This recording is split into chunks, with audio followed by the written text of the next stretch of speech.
A battle cry is being heard. Florida State hosts Miami in one of college football's great rivalries. There is no love lost, and there are no holds barred when these teams meet. Every game is played like it's the only one in the season that matters. But a victory this year moves the winner closer to a national championship. The loser waits till next year. And the only certainty is that few players will emerge unscathed.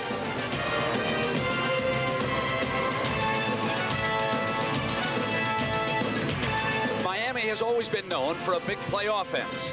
But head coach Jimmy Johnson has the defense to carry his team this year. Bobby Bowden runs his squad with characteristic flair and has a high-flying offense to match.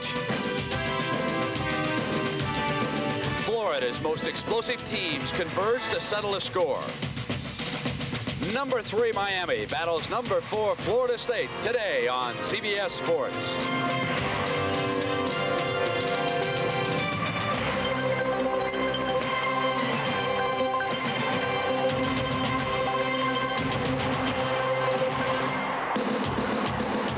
Live in Tallahassee, the capital of the great state of Florida, and the polls this week will show you the importance of this game.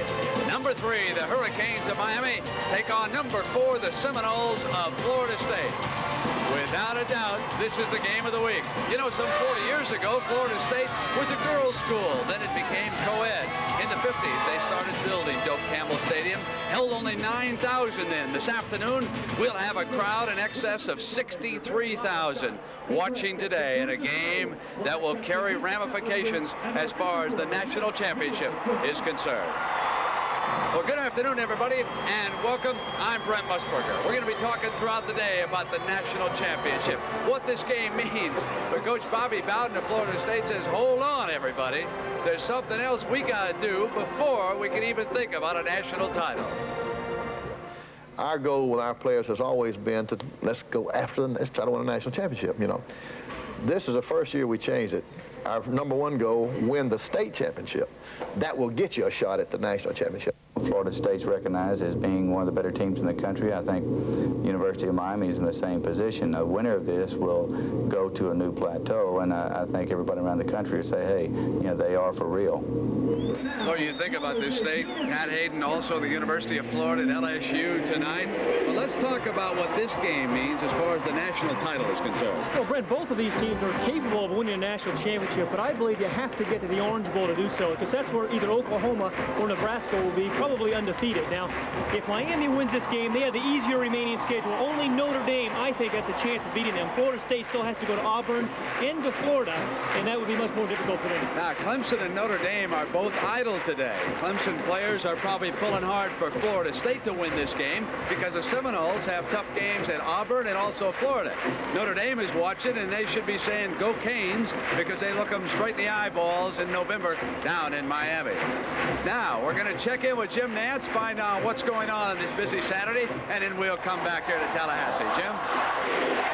All right, Brent, there is a lot of action to report early, including number 1 Oklahoma taking on Iowa State. Sooners scoring on their first 2 possessions. Collins and Stafford getting it into the end zone for Oklahoma, and the Sooners lead it 14-0. Now, here's a surprise. Auburn against North Carolina, 3-3. They've just started the 3rd quarter. Auburn managed only 61 yards total offense in the first half, and they're tied with the Tar Heels right now in the 3rd. Now, Tennessee well in front of California, and a couple of offensive stars today for the Volunteers, namely quarterback Jeff Francis. 14 out of 16 so far in the game, and 1 touchdown pass. The screen pass to Reggie Cobb. Cobb, a freshman, has scored 3 times today, giving him 10 on the season, which is tops in the NCAA, and Tennessee just running away with it there. Another surprise, Texas Tech 10 up on Texas A&M. That is in halftime now in Lubbock, and the Red Raiders get off to a terrific start when the Ice Cube touched the ball for the first time for Texas Tech. Tyrone Thurman, 5'3", 130 yards, and he sails 74 yards and helps ignite the Raiders now to a 10-point lead over A&M. Michigan State at Iowa, Big Ten opener for both teams. Danny McGuire started at quarterback for the Hawkeyes. He has gone the entire way because he's looked good here today. Here's one of the 2 scores now for McGuire. In fact, it's the go-ahead score at the moment. Danny McGuire to Travis Watkins. It covers 14 yards, and Iowa leads it by 7 just starting the third. And in the Ivy League, Penn over Columbia, 3-0. Now, should the Lions lose today, they would tie the losing streak of Northwestern at 34. A baseball note. This morning in St. Louis, Mets GM Frank Cashin announced that manager Davey Johnson would return to manage the team in 1988. But according to Cashin, Johnson will step down as manager in 1989 and take a front office position at that time. Now, we have Miami and Florida State coming up, and we'll continue on CBS Sports in just a moment.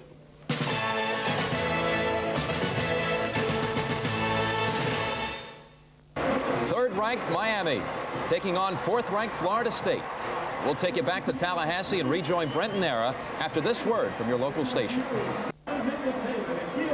A glorious day in Tallahassee for Florida State against Miami, but notice the bottom of our weather graphic. That wind, 15 to 20 miles an hour, it'll be blowing from the left to the right.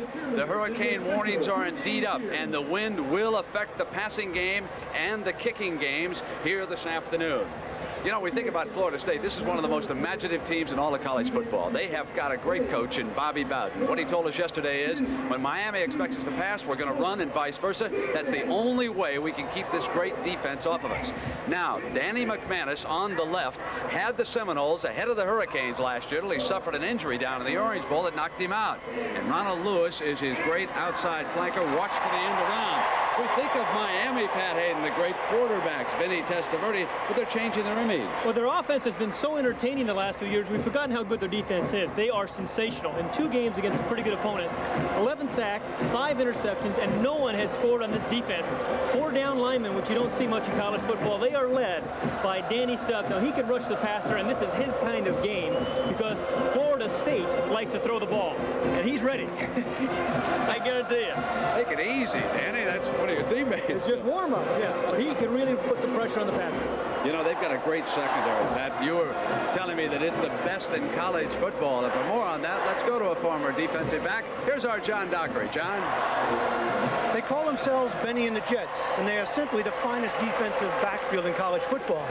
And they are led by the finest defensive back in college football right now, number 36, Benny Blades, the free safety. He's an All-American and will most likely be one of the top 5 players picked in next year's NFL draft. But besides that, they're a unit that's played together for 3 years, and that gives them the communication, the chemistry to be an outstanding group. And it was interesting talking to Danny McManus yesterday. He told me to complete a pass against Benny and the Jets, you have to make the perfect throw. And that's a large burden on any quarterback. All right, John, and Benny and the Jets and the Hurricanes getting ready to come onto the field here at Tallahassee. This is a team that impressively has defeated both Florida and Arkansas. They went into the state of Arkansas and they leveled the Razorbacks a week ago. That Jimmy Johnson's alma mater, he did not treat them kindly. So they have risen to number 3 in the polls, thinking of going higher. Meanwhile, Florida State being led out by Renegade and Chief Osceola.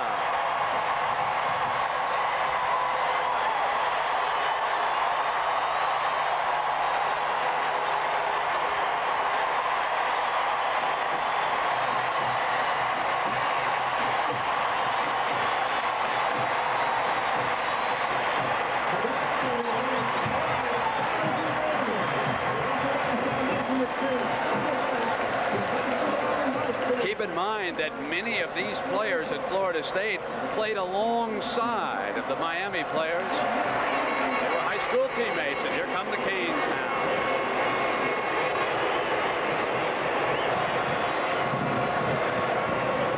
Jimmy Johnson, who has a tremendous road record during the regular season, having lost only once, and that was in Ann Arbor to Michigan. So it's coming your way, 3 against 4. The shootout in Florida when we continue in a moment. CBS Sports presents college football. Live from Doak S. Campbell Stadium in Tallahassee, Florida. It's the Miami Hurricanes versus the Florida State Seminoles. Today's CFA game is sponsored by your Toyota dealer and the all-new Dimension 88 Corolla. Who could... College football. Chief Osceola on Renegade. The stage is set in Tallahassee. Let's go downstairs now to our John Dockery. John? Brent, the noise level down here is incredible. I was in the locker room before the game with Bobby Bowden. He said, take it to him early, pound the line of scrimmage. You'll see a big physical early game plan from Florida State. And then there's a way out. They said, find a way. That was his thing. Find a way to win. This is an opportunity. Now back to you, Brent. Edgar Bennis to kick it off for Miami. Last year, Florida State returned a kickoff with a trick lateral. Keith Ross to Dexter Carter. They're the two deep men again. Carter coming out. Short of the 20-yard line. The offense for Florida State here this afternoon. The trigger man, Danny McManus. Now behind him, he'll have Dexter Carter and Dane Williams starting. His wide receivers, Herb Gaynor and Ronald Lewis. And we get a late change. Sammy Smith, 33, will open at tailback here this afternoon. So they're going to go with the big fella, and they may pound ahead with it. On first down, they run Smith, and so Pat Hayden, the stage is stuck for Bobby Bowden's strategy. Very nice first play, off tackle with him, but Mark Salva is the center. He needs a key day today against George Myra, the middle linebacker. This offensive line of Florida State is a solid offensive line. The keys, though, I believe, are the tackles. The tackles have to play well, Cumberland particularly against Stubbs on defense. And a great tight end in Pat Carter. Upstairs in the coach's booth, they'll be watching to see if he can hold Stubbs out early. From the tailback spot, they come hard with Smith. Let's take a look at this Miami defense and what a group we've got. Up front, Greg Mark and Derwin Jones. As Pat told you, this is a 4-3. Stubbs and Bill Hawkins. Hawkins underrated. The linebackers, George Myra Jr., his father wants a quarterback at Miami. The outside men, Rod Carter, great pursuit from the backside. You got to watch him along with Randy Shannon. Marion Butts working at fullback, and we have a timeout, Florida State, here early in the first half. Now, ordinarily, you would say, why waste the timeout? But Coach Bowden said, in the first half, I don't care when they use them. If there's a problem out there, get a timeout and come over. Now, obviously, McManus has been confused by the defense somewhat. Well, there shouldn't be a problem, actually, on 3rd and 1, but McManus really did do the right thing. If, in fact, the play was brought in incorrectly, you call timeout, it's 3rd and 1. What you don't want to have here is a bad play and be forced to punt into this wind. McManus out of Dania, Florida. Actually went to his high school in Hollywood, Florida. You know, Brent, you talked about Florida State being unpredictable on offense. This is a 3rd and 1. In short yardage situations this year, Florida State has thrown the ball 40% of the time, which I find remarkable. The defense here of Miami is keyed by two players. You're going to see Stubbs, who plays right here. He is the defensive end, and Benny Blades, who's out of the picture, who is the free safety. What they try to do is funnel everything outside, get everything to the boundary, bounce everything, and they have got great speed to run you down, or they use the boundary as an extra defender. Now they're going with the big bull backfield. 245, Butts at full. 220, Smith at tail.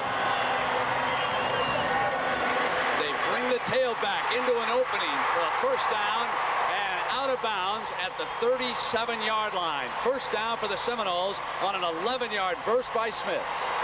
You have to remember, Sammy Smith, although he weighs 220 pounds, he may be the fastest back in America. They say legitimately he runs a 4.340, which is awfully fast. That's motoring. The block of the tight end on the bottom of the screen is the key, and that is one of the big keys today. That is Pat Carter on number 22, Randy Shannon. He just kicks Shannon out and opens up a gaping hole for Sammy Smith. Now McManus working against the wind on first down. They're going to keep it on the ground. They're moving the ball on the ground. Smith is the pivotal figure in this game so far, and they are getting to attack the linebackers. Now, one of the reasons why you've got to be careful when you pass, right here, Donald Ellis, Tolbert Bain, these names, it sounds like I've been reading them to you for the last 10 years. Selwyn Brown, and of course the great Benny Blades.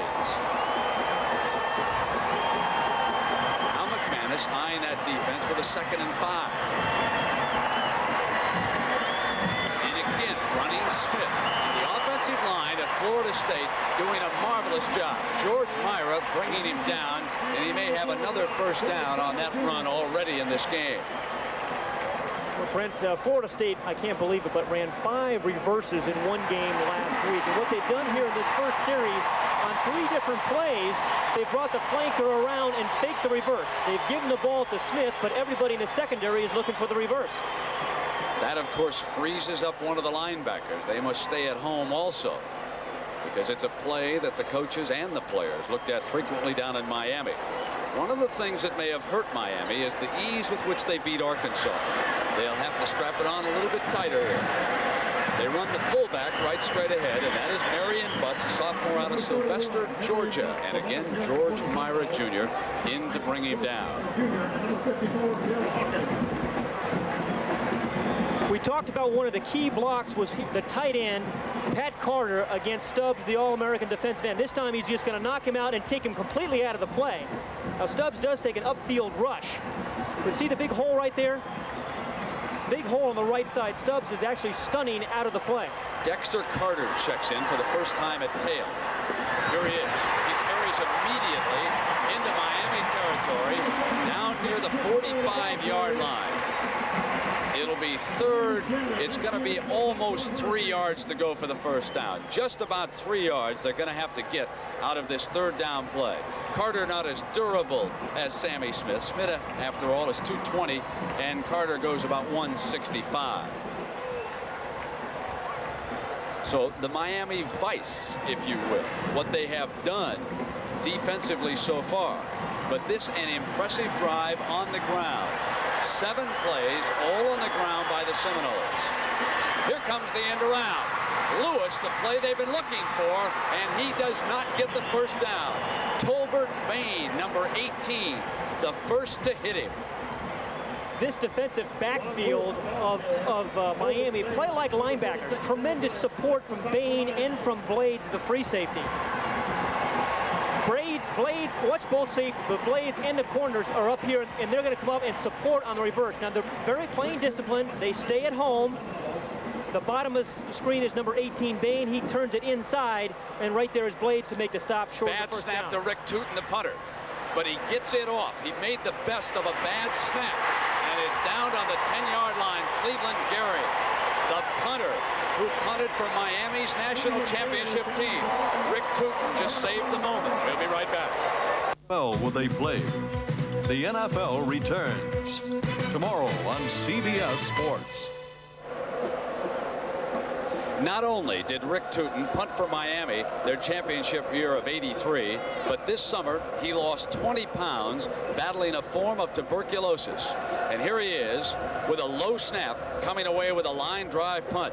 And doctors, fearing he might spread the disease, kept him out of school until late August. Now he takes heavy doses of antibiotics, and he becomes a key man in this game this afternoon. 1st and 10 for Walsh and the Hurricanes. Bad field position, and they run Williams with penalty markers down. That's why Williams stopped on the play.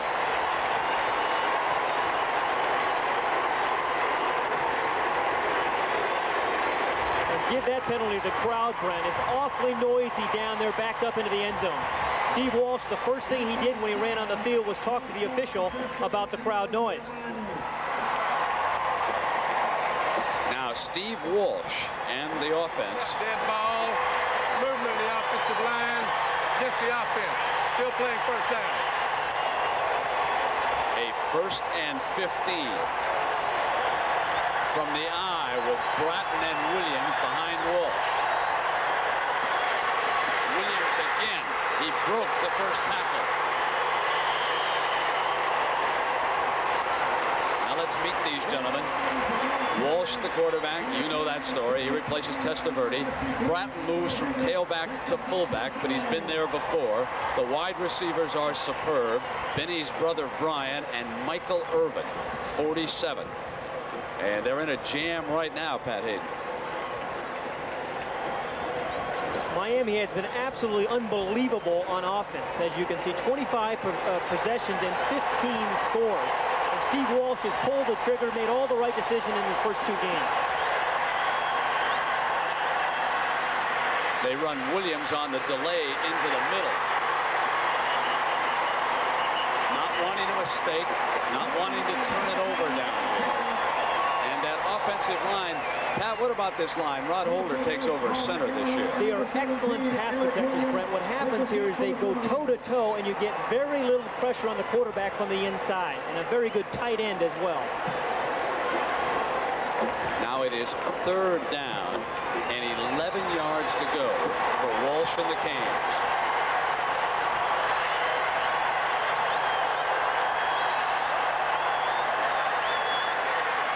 On the first pass, incomplete.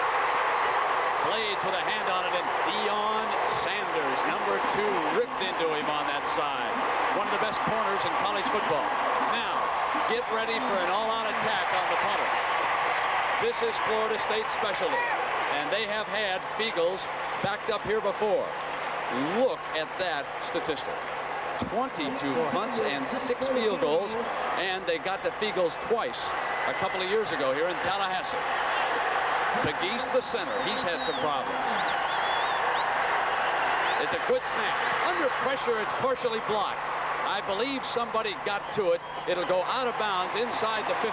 They're going to get decent field position. A 31-yard punt. They come after him right away.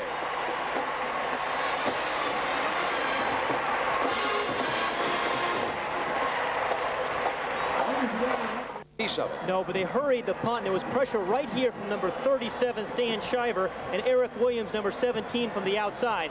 And even though they didn't get it, they hurried the punt, and only a 31-yard punt with a big win behind them. And again, that sets up the rest of the day, too. That punter's going to be concerned about that all day long. Now, his protector took an outside man and let the pressure come right down the middle. The first place you got to check on a punt is for that leakage in the middle of that line, because that's the shortest distance to the punter if they can get through you there. But now McManus and Florida State will take over. This is a 1st and 10 on the Miami 40-yard line. Butts and Smith, the bull backfield, back in there, and Smith on 1st down is hammered that time. That was Randy Shannon along with Greg Mark. You don't see much 4-down linemen play in college football because it's tough to find defensive linemen, Brent. But what Jimmy Johnson does is Miami, he recruits linebackers. He beefs them up in the weight room for a couple of years, then puts them down in the line and puts their ears back. They've had great success turning linebackers into defensive linemen. Passing spot against the wind. Let's see what Bowden elects to do here. He'll run Smith back through the middle, hammering inside the 30. So when they expect us to pass, we'll go with the run.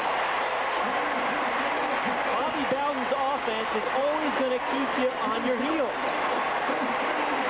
But I want to tell you, Daniel Stubbs is taking himself out of the play with an outside charge, and in the inside, you see Stubbs at the top of the screen. He is blocked out. And then the fullback blocks right on Randy Shannon, number 22. And the fullback is a good lead blocker. Your tailback, your I-back, is going to pick up big yardage.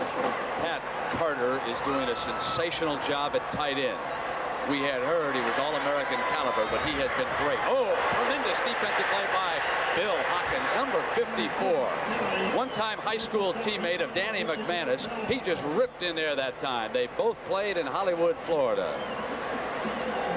You know, he is the underrated defensive end, Hawkins is, playing on the other side of Stubbs. And people forget about him sometimes because he's on the back side. But he is very quick off the ball. This entire front four crowd that ball and really get off of the snap count. So along with Pat Hayden, I'm Brent Musburger, Tallahassee, Florida. Nice to have you here. This is number 3 and number 4. It's a dandy. A deep drop by McManus. And the receiver was all alone there. Hit him at the 23-yard line. That's the tight end, Pat Carter. So not only has he blocked, but he also breaks free to catch passes. Now, Florida State really spreads the ball around. Their tight ends have caught 13 balls this year. That's the 9th catch by Carter. And when the tight end catches the ball, it means your quarterback is doing a very good job of reading the defense. How good is Pat Carter? I had a coach tell me yesterday he may not be as good a receiver as Keith Jackson at Oklahoma, but he's a better blocker.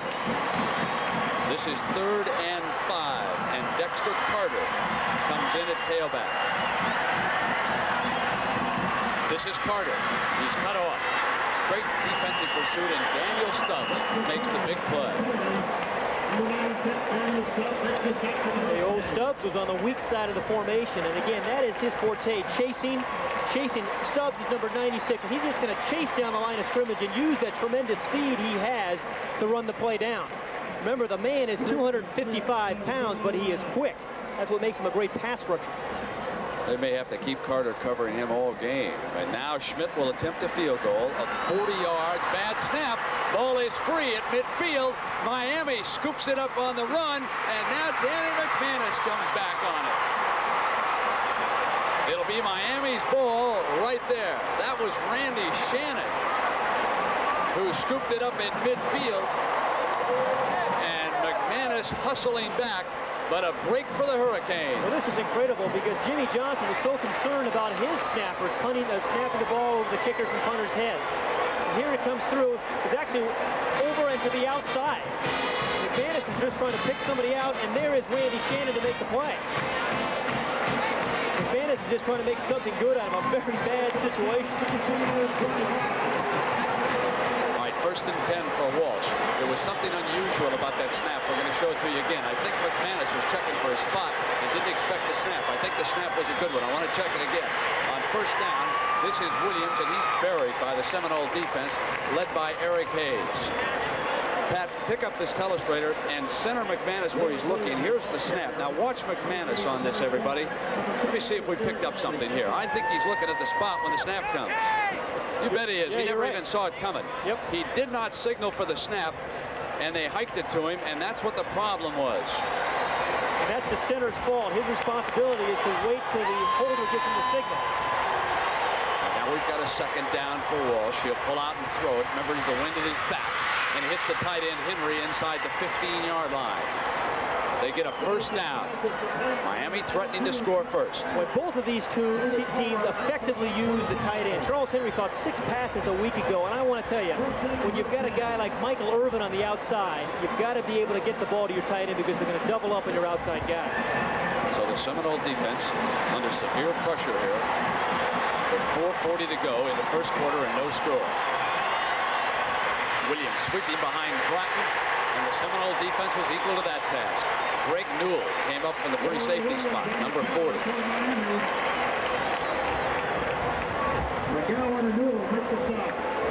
Now another man to watch was in on that stop too, and that is Paul McGowan, number 38.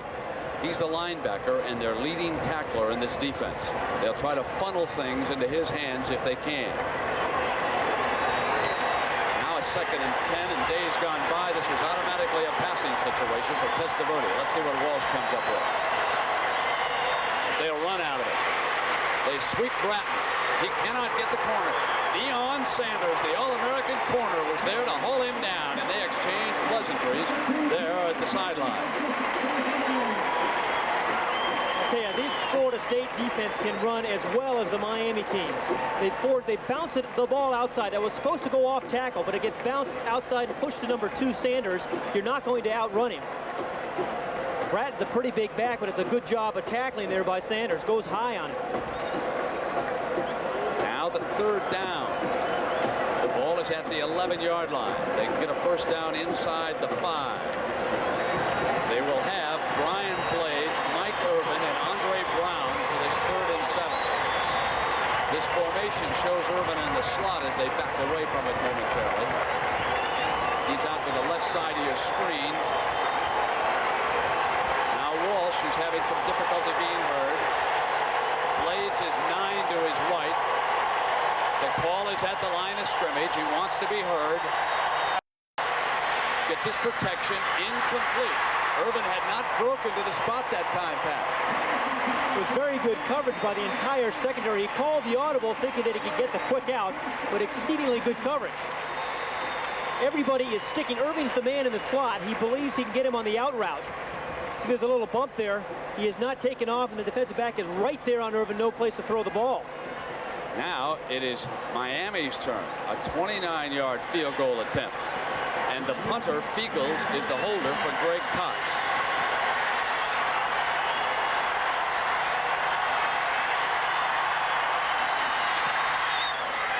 With the wind at his back, Cox puts Miami up by 3. The Hurricanes strike first here in Tallahassee. We'll be right back. Miami will kick it off. Last year, early in the game, Florida State came up with this play. Do you remember it on the return? Here is Ross. He fumbled on that sweep 5 yards deep. He's coming out. There's that famous lateral of Florida State's across field, and they've got an alley. He could go the distance. Dexter Carter is free. A year ago in Miami, and Bennis set to kick it off, and Jimmy Johnson said that play won't work this time. We have got a man covering both of the deep men. We'll see if Florida State doesn't have a new wrinkle.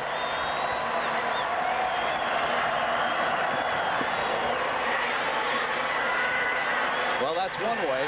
Drive it right out of the end zone. Let's go downstairs to John Dockery. John? Brent, let me tell you what happened on that field goal, that botched field goal attempt. You see Marty Riggs behind me, number 51. Simply a case of the holder and the kicker not being ready. Riggs hearing a sound. It's incredibly loud down here, by the way, and snapping the ball when neither man was ready. They came over to him afterwards, the coaches did, and said, relax, calm down, it'll be okay. Now back to you.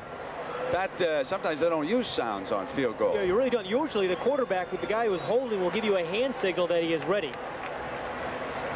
So that shouldn't happen. 1st and 10 for the Seminoles. McManus brings the offense to the 20. It's Smith, and he broke a tackle.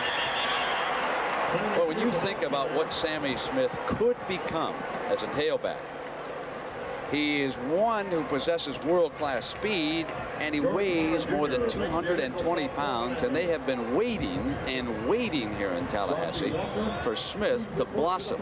Last year, he was injured down in Miami. Well, he's a type of back you'd like to give the ball 25 times a game, but he has been getting nicked. He doesn't play well hurt. 8 yards to go for the first down. They'll run him again. You know who's over there. He will not get away from Mr. Stubbs.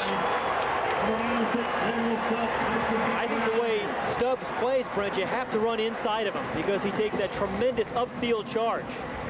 Pat, that botched field goal seemed to take some of the life out of the crowd here, too. They're down. They trail by a field goal.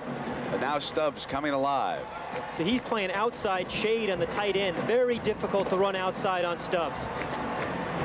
Got to bring it up inside. 3rd down. Again, McManus going into the wind.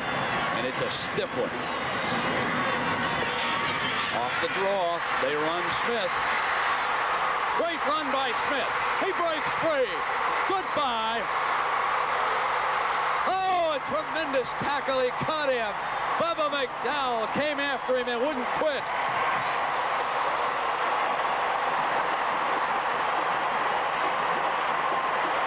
A 64-yard run by Smith. Brent, Florida State, again, cannot run the ball outside, but they really felt they could run it inside from tackle to tackle. And Sammy Smith can break some tackles for you. He gets a terrific block there by Pat Tomberlin, number 72, and then it's all Smith as he breaks about 4 tackles. Now, it surprised me that he get caught from behind, but it shows you the tremendous speed that the Miami defensive backfield has. Oh, McDowell did a great job of catching Smith. 1st and 10 at the 18, and McManus throws complete to Carter and out of bounds at the 9-yard line. Benny Blades covering the tailback. I had an opportunity to ask McManus, how do you beat this Hurricane defense? The main thing is when they think we're going to run, we got to do the short little pass. When they think we're going for the short little pass, we got to go for a long pass. The main thing we do is just keep them guessing at what we're going to do. That's a positive thing that Coach Bowden's been expressing to us the whole week. Well, just what they did. It was 3rd and 11 when they ran the draw. Now on 2nd down, they split the backs, and they run Dexter Carter, and Randy Shannon, the linebacker, ready for him. So they move the chains again, and they'll have a 1st and goal against Jimmy Johnson's defense. And this is the part of the field where you're really happy you have a tight end who's a big target who can receive the ball like Florida State does. Now, this first-team defense has not surrendered a touchdown this year. A point. Their two safeties came in the punting situation against Florida. The fullback and big Dane Williams. Stubbs finally rides him down.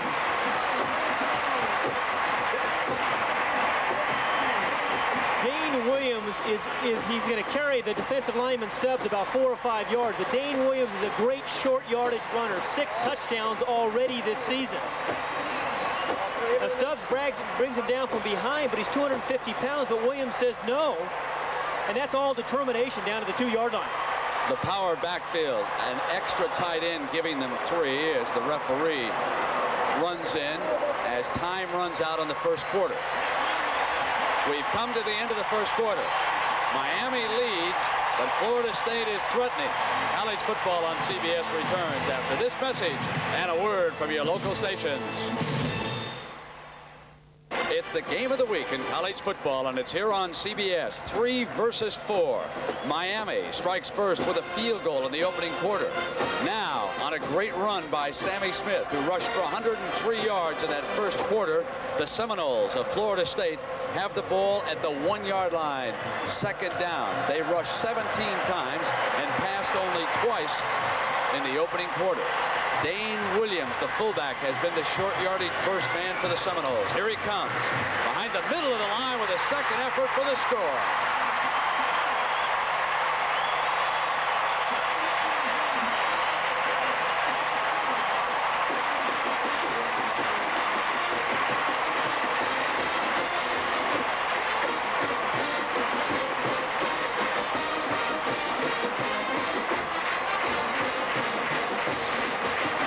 His 7th touchdown on the season, and you can bet that McManus will kneel down this time and keep his eye firmly on that center.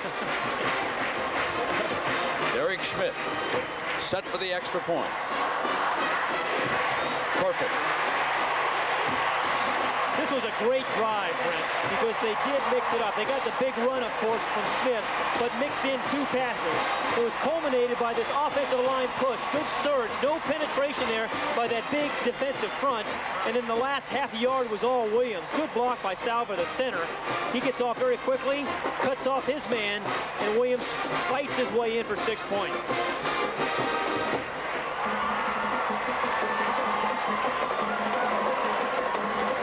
Jackson, you've got competition for All-American at tight end. Pat Carter earlier blocked Stubbs. He's at the bottom of the screen outside. This time he comes right down inside and just buries Stubbs, number 96, on his back. That is a put down.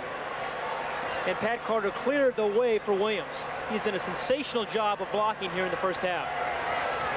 So Richie Andrews to kick it off for the Seminoles, who lead it 7-3. Leonard Conley and Randall Hill are deep. With the wind at his back, it'll be down for the touchback. Well, tomorrow, I don't have to tell you, is going to be a very special day as far as the NFL is concerned. Obviously, we've got stories that transcend football. What's going to happen at the various stadiums around the country at 12:30, we'll update it. Then these games all scheduled to be played tomorrow. How good are these teams? I don't think any of us know, so we'll watch with curiosity and see. The doubleheader game will feature Dallas and the Jets, Green Bay and Minnesota. So check your local listings, and we'll see you tomorrow at 12:30 Eastern Time. Our coverage begins. Walsh is back on first down. He'll put it up, and he hits Blades. Blades cuts back, and he's down at the 25-yard line. Matthew Mayhew, number 32, the corner on that side against Benny's brother. There's the team we'll see next week, Oklahoma and Texas, from the Cotton Bowl in Dallas, one we look forward to. Yeah, Eric Metcalf is having a great year for the Longhorns, averaging 100 yards a game. I imagine Keith Jackson will be ready for one for me too, right? Now with 2nd and 4 yards to go, Williams battles his way out to the 29. I believe he is short of the first down. It'll depend on where they spot the ball. He did get close to it. You know, Brent, the Miami offensive line did a very nice job there. I don't think the Miami offensive line the last 4 or 5 years has really gotten enough credit. They've all talked about the quarterbacks, but those guys have done an unbelievable job the last few years of protecting the quarterback and then opening some big holes for the running backs.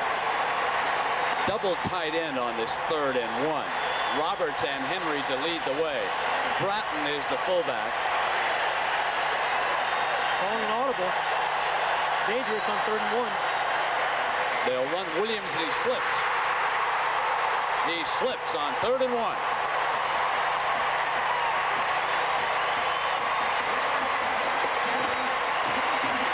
Hayes did a good job of penetrating on that play. Fulton Hayes, 46, gets upfield very, very quickly. He beat his man quickly, and then when the running back Williams tried to cut inside, he slipped on the turf.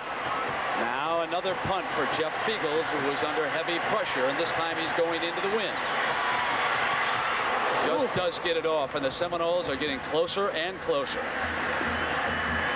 Ball is down at the 37-yard line. A 35-yard punt.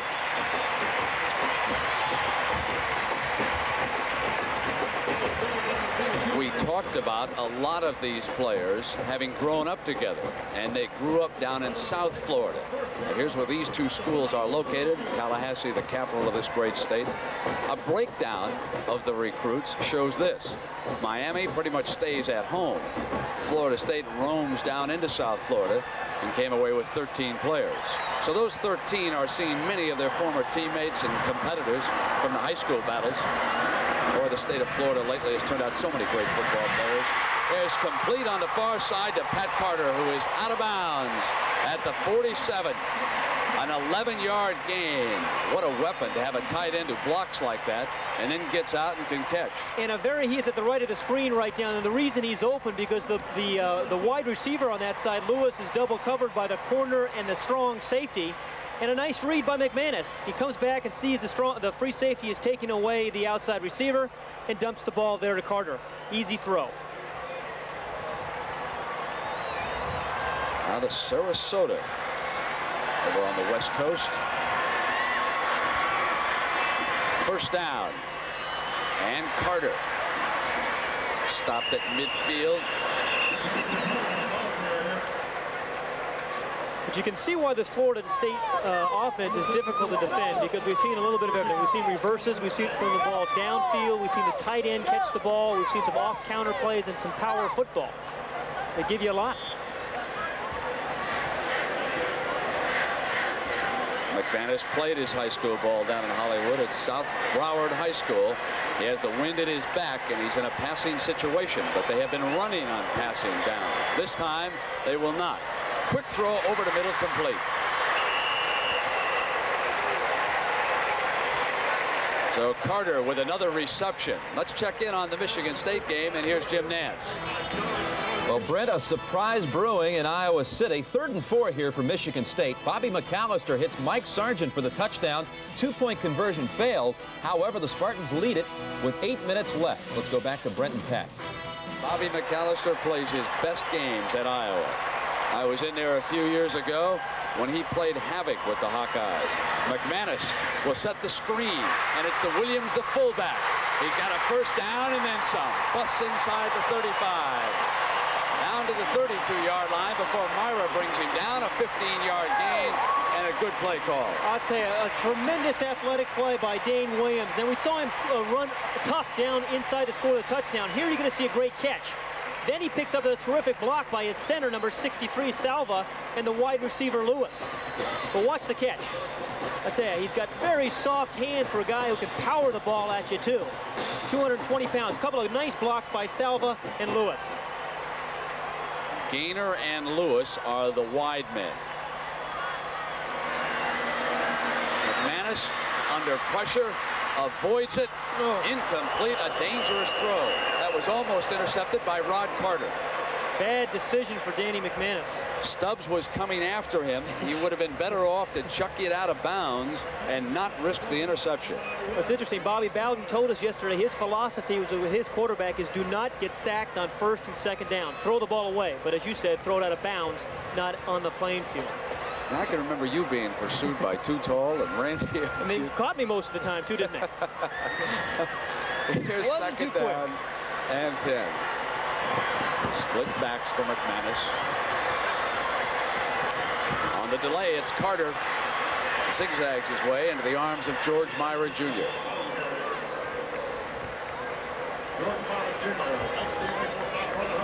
Columbia may break the Northwestern record after all. You're hoping, aren't you? I would never. Northwestern grad. Well, it's a third down and 10 yards to go here for Coach Bowden. In the last situation in like this, they ran the big draw to Sammy Smith, the big game. Edgar Bennett is the fullback. He's 22. Stubbs may have gotten across the scrimmage line too quickly. Hawkins in on him. The ball was free. There was a penalty marker down. I think it was Tomberlin, number 72, in motion, Brent. A fierce rush that time.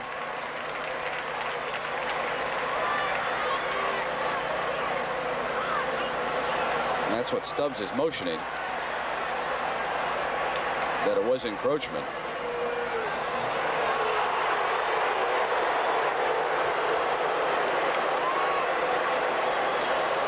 So it'll be marked off, and Jimmy Johnson across the way. I think he wants it declined, Pat, if I'm not mistaken by his signal. But I think the referees were calling the play dead. That's the dispute now. You're right, they would have declined it. Yep, dead ball. Yeah. Movement on the right, offensive Pat. line. Against the offense. Still third down. So the ball is moved back to the 38-yard line. Well, with Florida State now has the wind behind them, remember, and I think all they really need to do is try to get 7 or 8 yards maybe to put themselves in position to try a field goal. They don't need to really get it all. Now, they have a wrinkle in that wide receiver around when they bring him. They can throw off of that. That's one play that we did see them practice.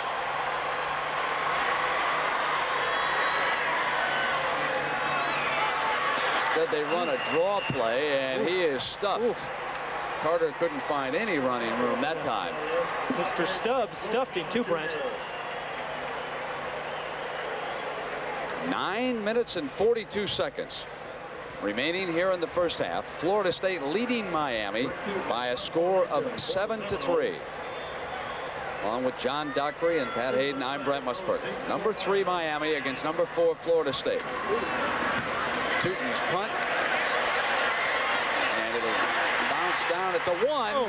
Florida State could not get to it and down it. It'll go in for the touchback, come out at the 20. I'll tell you, though, that is one of my pet peeves, though, when a punter doesn't punt the ball out of the end on the 10-yard line. When you punt the ball into the end zone, you're just giving up 20 yards. You got to punt the ball out of bounds.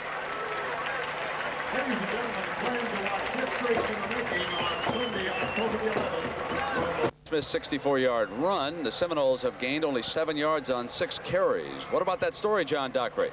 Let me just tell you about Sammy Smith. He seems to be okay. Bobby Bowden just came over and asked him, is he okay? He's shaking up a little bit, might have been a little fatigued from the run, but Brent, he just shook his head that he's fine. We expect to see him back. Now back to you. Now it's Steve Walsh for the first down for Miami at the 20. Goes to the sideline, incomplete. Brian Blades, the intended receiver over there. So Steve Walsh follows in the line of great quarterbacks at Miami. Jimmy Johnson was not there when Jim Kelly was there. And then Bernie Kosar led Howard Schnellenberger to a national championship in '83. Enter Jimmy Johnson, and Vinny Testaverde became the quarterback. And they were beaten by Penn State in that great Fiesta Bowl, which led to the Nittany Lions title. Off the draw play, it is Bratton. And Bratton out to the 23-yard line with Mayhew tackling him.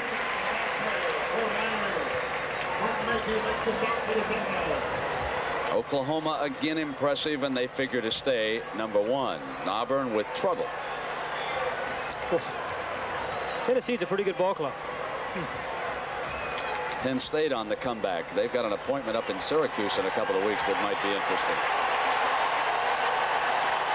Third down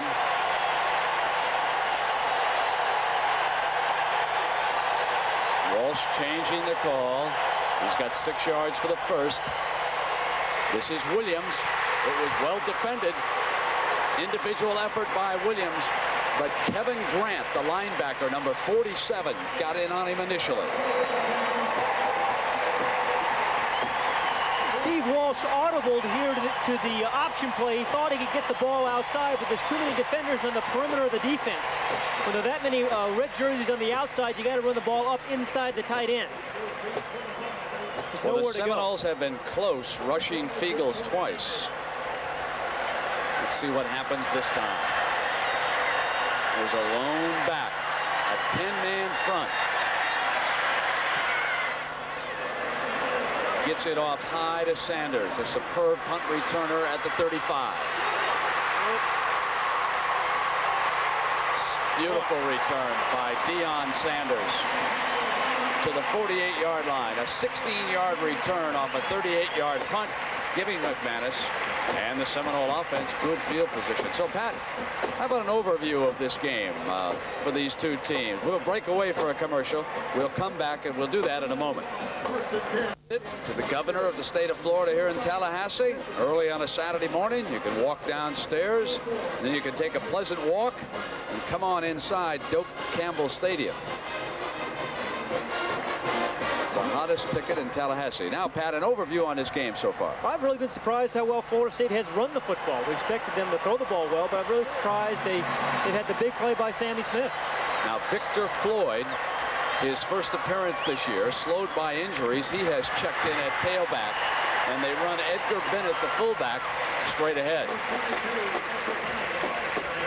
And again, more successful running by the Seminoles. And again, if you'll notice, it is inside the tackles. They've really done a nice job inside with the guard and centers, two guards in the center, controlling the inside. Hand signals to Danny McManus. If you were with us last week, Ohio State had some difficulty with the 25-second clock. They were shuttling wide receivers in and out. Marion butts the fullback. Oh, hammered at that line of scrimmage that time by Stubbs.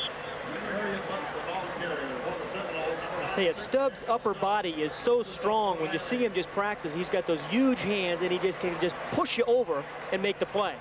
Very strong upper body. And you can see that the Florida State offensive line has done a nice job of giving their back some holes. Well, here is 3rd and short. If Bobby Bowden is true to his word, they'll come up firing here.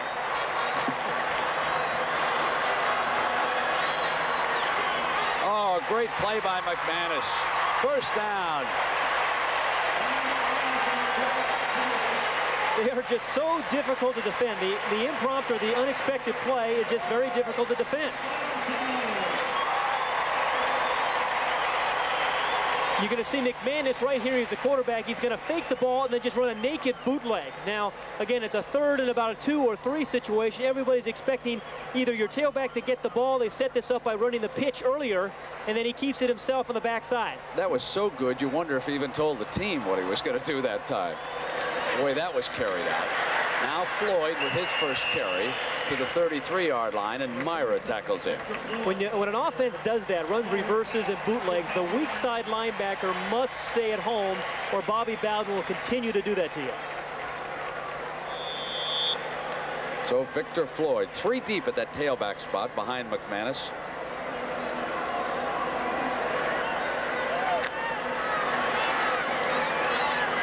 Now Gaynor is wide receiver to the left. Remaining first half. Floyd cuts inside against the defense. The defense left a gap and some strong blocking. And he appears to be short of that first down. He had to get to the 25-yard line for a first down. Myra, again, who has been active at middle linebacker, bringing him down. Again, one more time, they ran right at Dan Stubbs that time, Brent. And again, because when he's over the tight end, he takes an outside charge, and then they come inside of him. Let him take himself out of the play.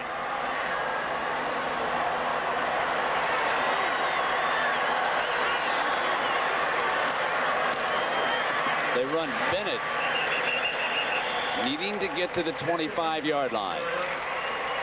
You know, there is a new image for the Miami Hurricanes on campus, somewhat quieter, and I asked Danny Stubbs if that was the way they wanted it. I'd say we tone down like some of our actions, but this is still the same kind of team we have, hard-hitting and talking. And from the past years, we established like a reputation for ourselves, and we carry it on even this year. Looking forward to the NFL? I can't wait to get there. They can't wait to have you either, big fella. If you don't do that, you can do voiceovers. That's one of the great voices. 1st and 10 for the Seminoles.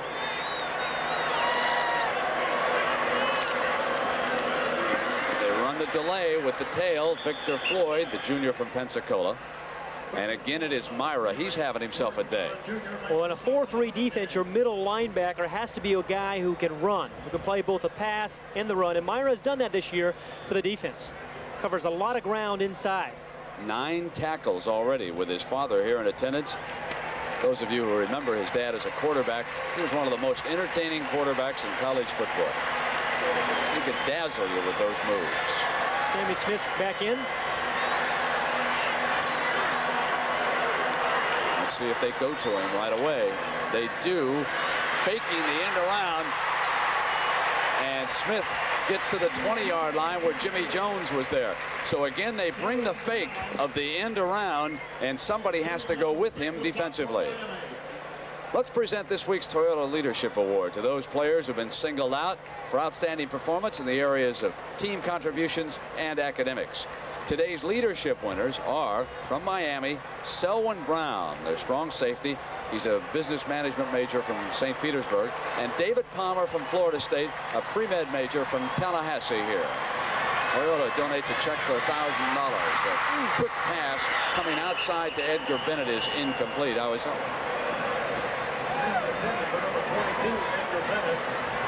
Auburn beats North Carolina by 10. Let me finish up on that Toyota. A check in the amount of $1,000 goes to each school's general scholarship fund, so congratulations to both those players. I don't think Jimmy Johnson has got enough credit as a head coach. We hear about all the problems that he's had there, but he's done a marvelous job of getting these guys ready to play, and he's now graduating over 70% of his athletes. He took over, and they were graduating some 20%.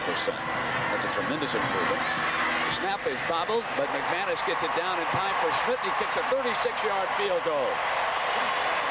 Credit McManus. Superb job as the holder that time.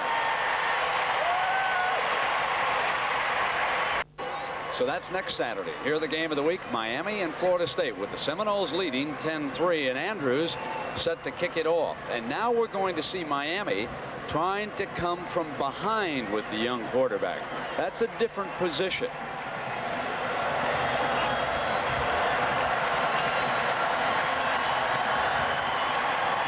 Another one deep with the wind at his back, so it'll come out on the 20-yard line. Let's go downstairs to John Dockery. Doc.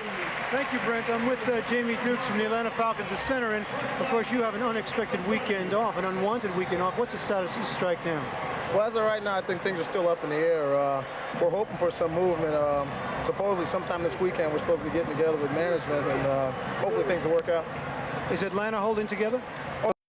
We're real strong. We've got a good, solid group, and Mike Ken and Mick Luckers are really leading us, and so things are working out with us. And we'll find out as they're going to play this weekend. Okay, Brent. All right, John, thank you. Now 1st and 10 for the Canes at the 20. Walsh will put it up. Good protection. Out of bounds. He overthrew Charles Henry on that far sideline. He is throwing the ball a little bit high. I don't know whether it's the wind that's affecting him, the ball is taking off, or he's not really following through and delivering the ball, but the ball is taking off on Steve Walsh. He's throwing now 3 passes high. Steve Walsh is out of St. Paul, Minnesota. He has stepped in, won his first 2 games. That is something that none of their more famous quarterbacks were able to do. But he faces a test here this afternoon.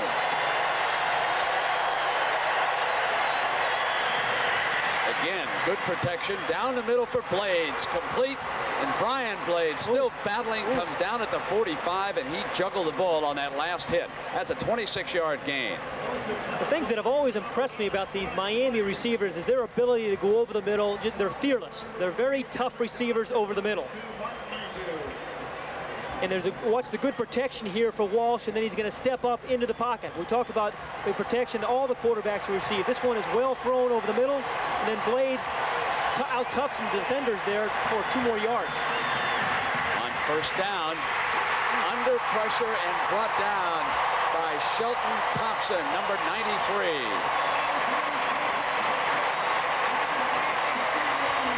Now you can see Walsh wanting a timeout when he got up. Now that's only the 3rd sack this year against Miami. Thompson responsible for it, and the Canes use a timeout. At Miami, we mentioned the first 2 games. He won them both. Look what he had in comparison with the other 3. Now he is wearing uniform number 4. Last year he was number 1, but he traded it because he said number 1 exudes cockiness, and I do not want to appear cocky in this role. I'll do the best I can, but I am not Vinny Testaverde. Hands it off to Bratton, and Bratton is down at the 43-yard line. 1:40 left, and Miami has 2 timeouts. Remember, they're going against the wind again, so they're going to have to get the ball up near the 20-yard line if they hope to get anything on the board. Mel Bratton was the fullback the day of the Doug Flutie game in the Orange Bowl. So here's a big down for Steve Walsh.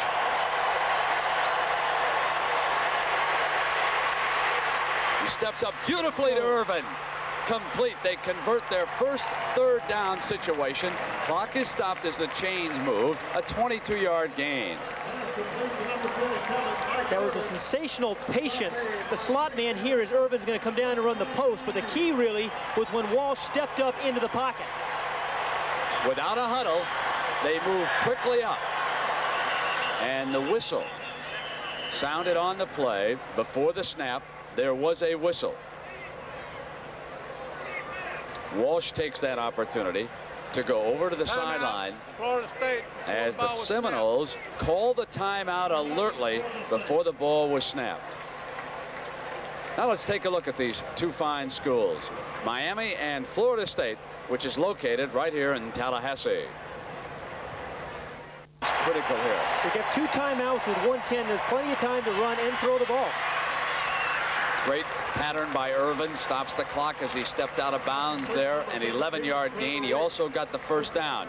So Walsh looking very confident and poised on this drive so far for Coach Johnson and the Canes. Michael Irvin has run 2 very disciplined routes the last couple of plays. Only used 6 seconds for that play. It'll start at 104. Against the blitz. And that set up the hit. Paul McGowan cleans up. Terry Warren was there. The pressure came from the inside. And Brent, I don't think you can run play-action passes on a 2-minute drill. Everybody knows you're going to throw the ball, let the quarterback drop back and get his protection. But watch how he's going to run the play-action fake here off tackle, and the middle linebacker is going to come up and get a piece of him. But again, it's a 2-minute drill. I think you give your quarterback the best. He can see the whole field by dropping straight back, and he maybe gets rid of the ball. They have a tremendous tradition of great players here at Florida State. None better, of course, than Freddie Bolitnikoff. Before he went on to stardom in the National Football League, he was a star here at Florida State back in 1962. Here he is, 57 passes. This one thrown by Steve Tensey. Then, of course, he played for the Raiders. And Darryl Lamonica, the Mad Bomber, threw him a lot of scoring passes like that. Now he's a coach in Calgary with the Stampeders, and he remembers what this rivalry is like. You know, years ago, you know, when we played them down there when Steve Tensey was our quarterback, George Myra was their quarterback. We upset them in the Orange Bowl. That's the year, we went to the Gator Bowl that year and won. I even intercepted a pass off of Myra, 99 yards in the end zone to the other, down the sideline, picked it off. I was a defensive back. They'd like to have him in that secondary right now, facing Walsh and the Canes, who dropped back. Wanted Bratton, got the ball up high, and the blow is being delivered by number 44, John Weish. That ball hung again on Walsh. He's got to get some more zip on the ball, otherwise the defensive backs are going to kill the receivers. Too many men on the field. They get off on the far side for Miami. Walsh, there's penalty markers down. He hit Henry at the 15. The linesman threw the flag. That would have been a 17-yard gain. Someone had jumped off sides. But I'll tell you, that was a sensational throw there by Walsh, and a great catch by Henry. Big penalty. Oh, boy. It's again, they're going against the wind. That would have put them in at least field goal position. You know, as a quarterback, sometimes you really get rushed in this situation when you have more time than you think.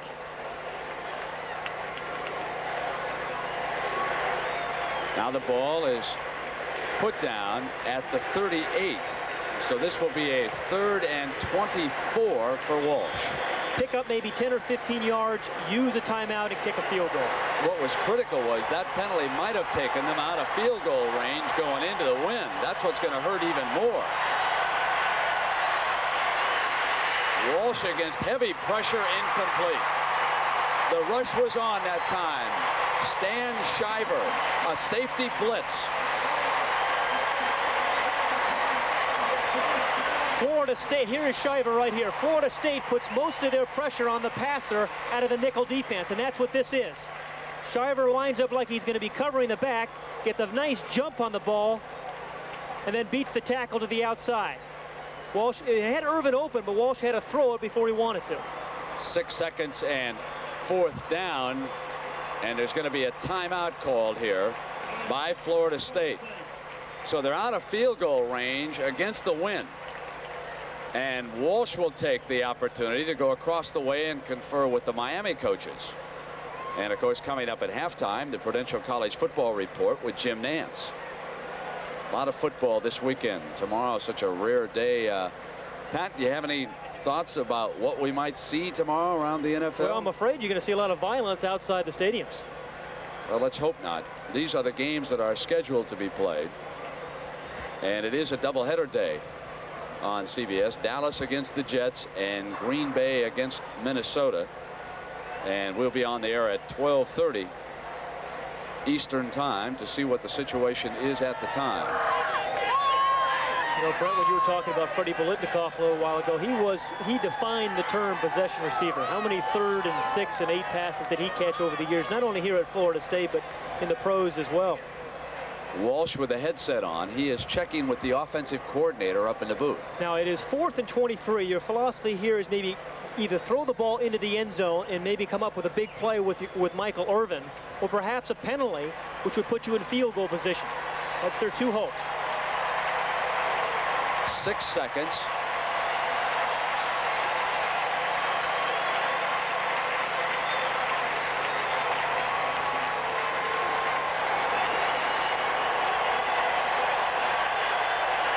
Split backs, Blades, Irwin, and Andre Brown, the 3 wideouts. Down the sideline, incomplete. Have to keep the ball in play to give Brian Blades a chance to go up and get it. So it'll go over to the Seminoles with 3 seconds left, and Florida State will go into the locker room ahead at halftime. If there's a surprise so far, it has been the performance of the Florida State defensive unit. And the way they've run the ball, Brent. This defensive unit, Pat, may be stronger than we thought they were. Well, you know, you always think about Florida State throwing the ball all over the field, but they do have some very good athletes on the defensive side of the ball this year.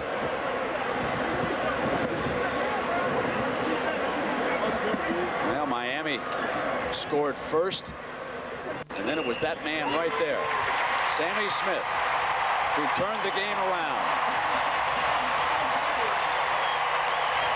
His long run late in the first quarter ignited the Seminoles, and they went on to score 10 points. This was the run right here as he ran for more than 100 yards, 64 of them right here on the draw play. Watch the individual effort as he breaks a tackle. And then, somewhat surprisingly, he is caught from behind as Bubba McDowell runs him down. But it still set up a touchdown for Florida State. We'll be back after this message and a word from your local stations. Now, before we send you back to that game in Tallahassee, this fashion note: in picking its nickname, Florida State chose to honor Florida's original native sons, the Seminole Indians. But when it comes to hairstyles, the Seminoles march to a different beat, the one heard on those drums along the Mohawk. First glance at the Florida State team photo, you may not catch the current hair-raising issue in Tallahassee. But once you go behind the scene, you do take notice. I mean, we're just sitting around one day, decided we want to do a little something off the wall for what we think is going to be a big year. Most of us are seniors, and our last year, we wanted to look a little crazy going out. So far, more than 20 players have been clipped. But the real buzz on this club is if they stay razor sharp and unbeaten. Coach Bobby Bowden will join the ranks. He said if we went 11-0, he'd shave his head and mohawk. Well, I tell you, it couldn't get any uglier. But I think the odds are so great, I don't think I have to worry about it. We took this a step further. This is Bobby Bowden now. We got with our artist, and should they go 11-0, the Seminole coach will look just like this on January 1st. Bobby Bowden, if his team wins all the regular season games, the Mohawk is coming. And back out at the remote, that is a picture that's been put together by the Florida State players. They're thinking now a perfect season. And again, Bobby Bowden says he'll keep the promise alive and he'll get the haircut as well. Well, they're leading right now, Florida State 10-3, and we'll send you back to the second half in just a moment. I'm Jim Nance in New York. Thanks again for watching the Prudential College Football Report on CBS. The Prudential College Football Report has been sponsored by The Prudential, offering a full range of insurance and other financial services. With the right choices, with the right guidance, the sky is the limit. The Prudential, your rock in financial services. It's been a tough defensive game here in Tallahassee with the Seminoles leading the Miami Hurricanes 10-3. I'm Brent Musburger along with Pat Hayden. And Pat, what are some of the stats that jump out at you? Well, the play selection, I think, is an interesting thing. Although Florida State has only thrown 7 passes, they've been successful on 5 of those. You came in thinking you were going to have to really defend the pass. You see, they've run 31 plays. Now, Miami is well balanced, but they have not run the ball well. Now, if we look ahead to the second half, what must they do? I think what Miami has to do is come out with a drive and really try to drive the ball with the running attack. They haven't gotten any production out of that, but to get Walsh and give him some help is to run the ball well. Somewhat surprisingly has been the performance of the Florida State defense. Against the run, they have been stringing it out, and the longest run against Florida State in the first half was 5 yards. Now, we have seen Bratton take over and dominate a game in the past, but not here this afternoon against the Seminoles, Pat. Well, this play was designed to go off tackle, Brent, but they've forced the defense forces him to bounce it outside. They force him to bounce the ball outside and right into their speed, their secondary. Sanders, number 2, comes up and makes a very good tackle on a man who's difficult to bring down in the open field, and that's Bratton. All right, so while we've got an opportunity, let's send you down below now to John Duckery. John? Thank you, Brent. I just talked to Jimmy Johnson. He said the problem is, as you said, at the line of scrimmage. They haven't been able to run the ball. He said, we will come out throwing in the second half. We need better field position. It's been a problem. The defense from FSU has dominated, but he said, you'll see us throw the ball a lot more in the second half. Now back to you.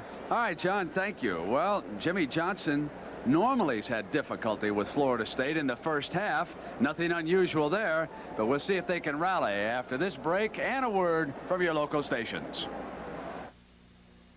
Countdown to kickoff, Sundays at noon on the one and only Channel 9. Florida State to get the ball with a 10-3 lead to start the second half. Minutes to kick it off for the Hurricanes.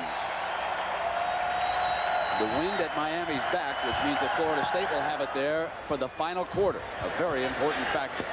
Fielded by Carter. Cuts back. Out to the 31-yard line. A slick return by Dexter Carter. And Sammy Smith, number 33, will open at tailback this half for Florida State. Well, Brent, we'll see what kind of adjustments the defense makes here, because they really didn't come up with many negative plays there in the first half. That's characteristic ordinarily of the Miami defense. Marion Butts is the fullback set in front of him. Anderson, Gaynor, the wide receivers. Smith on first down. Gets to the 35-yard line before Randy Shannon, who was battling an injured ankle, brought him down. He opened up with the same play, really, that he ran the long play on, and that is Smith when he ran for 70 yards or 60 yards. Same play opened up the second half with. Well, there's the first ever Division III team to win 500, and congratulations to Wittenberg. And meanwhile, Columbia loses for the 34th straight time. Edgar Bennett in at fullback. McManus runs the draw again, and it's good for a first down out to the 44-yard line. Bennett the ball carrier, and Carter tackles him. I'll tell you, a draw is a terrific call against a four-man line when you have aggressive defensive front, because the Miami defense really likes to come upfield. And this was a terrific call on second and long to give the ball to Bennett on the draw, and he picks up the first down.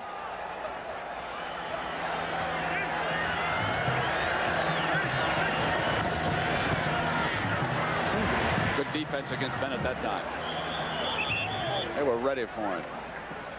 Bill Hawkins led the way.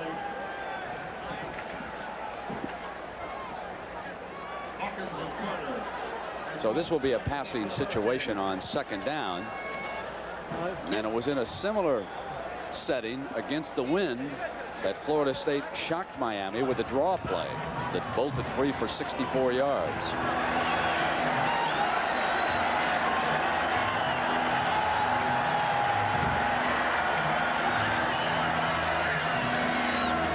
Throws quickly to the wide out. Lewis on that far side, and he is defended by Donald Ellis. Well, that's a dangerous throw against this defense, because those defensive corners can really drive on the ball. It's too risky. Hung that one in the air. It's too risky of a throw for a 2-yard gain.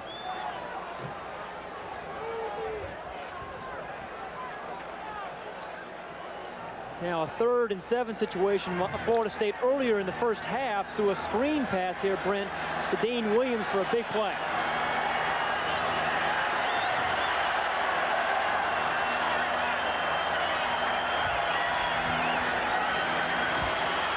Gets his protection, and he takes off.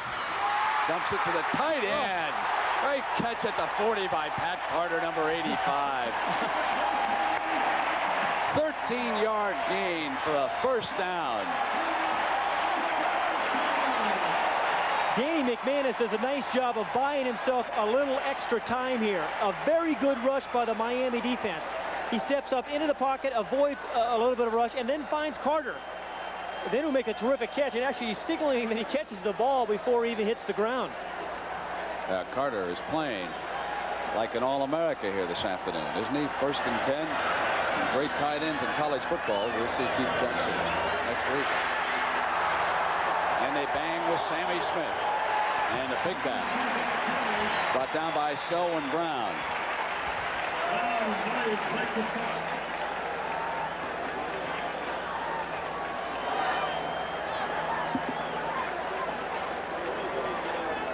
Second down.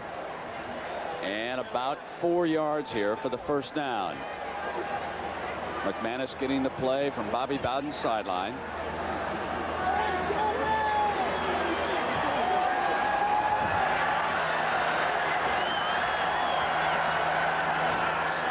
Slips, gets back up, and throws incomplete.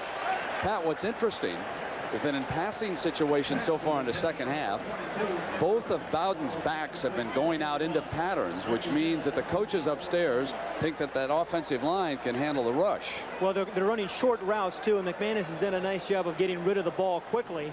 And there he did a nice job of avoiding the sack. Again, it's one of Bobby Bowden's rules. Don't take a sack on second down. McManus eyeing the sideline for that hand signal. Now the change in personnel as Dane Williams, and a timeout is used here by Florida State. Bobby Bowden not happy about it, but he'll use one anyway. Ladies and gentlemen, at this time, CBS Sports presents college football. Today's CFA game is sponsored by the heartbeat of America, today's Chevrolet. Michelob Light. When the sun goes down, light up the night with Michelob Light. And by Kentucky Fried Chicken. Kentucky Fried Chicken. We do chicken right. Florida State's football team wasn't much in the 50s, but they had a great drama department here in Tallahassee, and they turned out a very well-known actor by the name of Burt Reynolds. What you may not know is he was also a running back here for several seasons. And we now welcome Burt, who is perhaps the most loyal follower of this football program. Burt, nice to have you with us this afternoon. How do you think this game's going so far? Well, it's going exactly the way I wanted it to go. I'm absolutely thrilled. I'm kind of shocked that Bobby isn't throwing the ball more, but he wanted to take the strength to the strength, and he has Sammy Smith in there, which is also kind of a surprise, but he's our big back, and he's doing a great job. I know you were down on the field with some of the players, and you were over in the locker room. What was the mood with the Seminoles before this game began? They were amazingly loose. I was surprised. I didn't see any of those heads banging into lockers that we always do in movies and stuff like that. They were very loose. I said to McManus, you own Miami, you know. He said, yeah, I know. So what can you say? There is a clock problem here right now, and that's why we're having a delay down on the field. And Burt, I know that you have made it a point to come to the games back here. In fact, even scheduling your movie career around that. But tell us about the time that you went out there with the flaming spear and threw it down at midfield at night. That must have been a great throw. Well, that's an amazing feeling of power. You know, you hold that spear up and 70,000 people stand up. It's quite amazing. It's better than an Oscar. I can say that because I've never won one. Well, stay right here with us and watch a few plays with us, Burt. Nice to have you alongside us here. We've got third down now for your Seminoles, who have played very well, and McManus pulls out. Complete. He hits Gaynor at the 21-yard line, defended by Benny Blades. A 13-yard gain, and there's that pass play you wanted, Burt. Well, he's been setting it up all day. The key here was, again, very good protection for McManus, and he gets rid of the ball so quickly. Gaynor started on the outside and found a dead spot right there in the middle of the field, and then McManus just drilled it. The key was the protection, and McManus getting back and getting rid of the ball very, very quickly. And a big hit by Blades after the reception. So McManus 8 of 11 for 74 yards now with a first down. And here he is running Carter, who slips and was tripped up there at the 20. Selwyn Brown coming in on him. Burt, the national championship. What's your feeling about that as far as this team is concerned? Well, I think they've proven a lot today if they go on like they are. And I saw where Michigan State upset Iowa, and they really crushed Michigan State last week. Also, Texas Tech is on its way to an upset who they beat very badly. So I think they've proven that they are a national contender. Well, here's a second down for the Seminoles, threatening again with a 10-3 lead here. And they run the big back, Smith. Brown bringing him down. I must tell a marvelous anecdote that Bobby Bowden passed on to us yesterday. You know, it's illegal for the famous graduates of schools to recruit unless they are also professors. So lo and behold, who is a professor of drama down here in Tallahassee? Why, one Burt Reynolds. And Bobby said, you know, he just went out there and 3 mothers signed up right away. Yes, and they're very good tacklers, too. I'm 4 for 4 with mothers. This is the program that Bobby Bowden turned completely around about a decade ago when he came down here from West Virginia, a coach who was born and raised in Alabama. Good protection from McManus. Over the middle, and another completion to Herb Gaynor. Rod Carter defending him, and now Pat Hayden, he is starting to find those receivers in the middle. And Brent, I think this kind of pass was set up earlier in the game when Florida State threw the ball to the tight end so much. Everybody's concerned about the tight end. Gaynor runs a little delay route after the tight end had cleared the middle out, and it was an easy throw for McManus. Good play selection by Florida State. And a decision here for the coaching staff. They are in 4th and short right now with a 10-3 lead. 8:45 to go, and they're going to call a timeout. Now, that is 2 of their 3 timeouts that have been used here in the 3rd quarter. So McManus will huddle up, and Bobby Bowden will make his decision. Big moment. Chance to meet John Madden and Pat Hayden here at the telestrator. I can't pass this up. This is Tomberlin here, who's was waiting for this matchup all day. Watch how the fullback and he double team on the Stubbs when he comes in.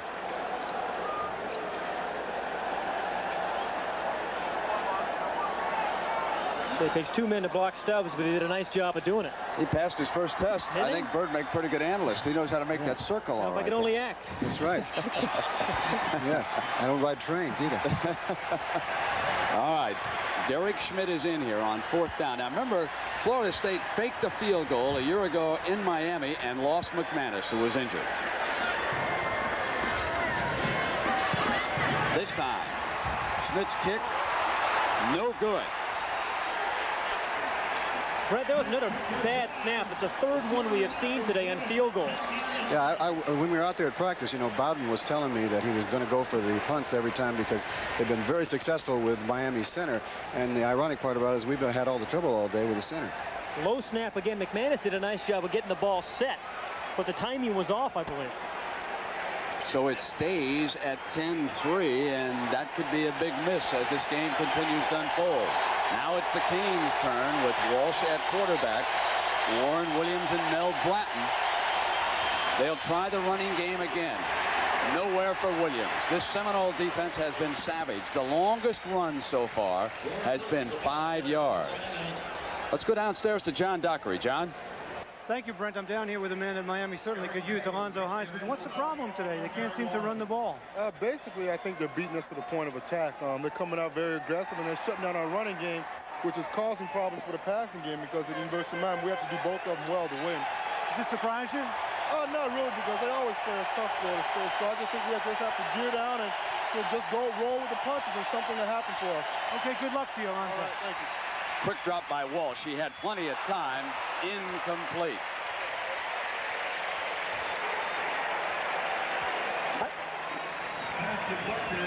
Now, the last 5 possessions for Miami are pretty revealing against this Seminole defense. They have the 1 field goal made, and they have been stopped ever since. You know, looking at Alonzo Highsmith, some of you are wondering if he has signed that contract with the Houston Oilers. He has not, and the stories are that he wants to be traded. So he is still not under contract to an NFL team. Now the 3rd and long for Walsh. Incomplete. In and out of the hands of Blades. That ball should have been caught. And that's the difference between a quarterback having a good day and a bad day like Walsh is having today. Well, now we can see what Burt Reynolds told us, because they've got a perfect spot to again go back after Fiegels, and if they don't get there, Sanders set to return. Oh, they got it. There it There's is. the block. 6. Touchdown, Florida State.